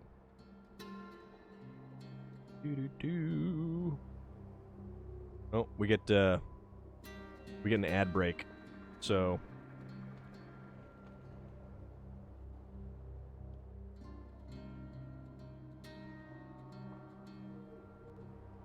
Be Fresh Games is playing Old School Dinosaur Crisis.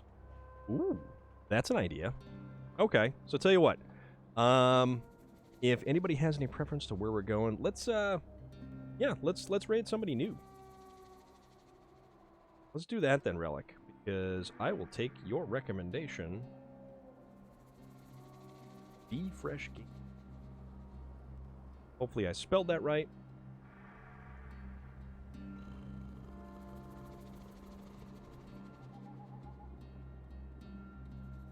As old school Dino Crisis, you say? Dino Crisis, way back Wednesday. Okay. Yeah.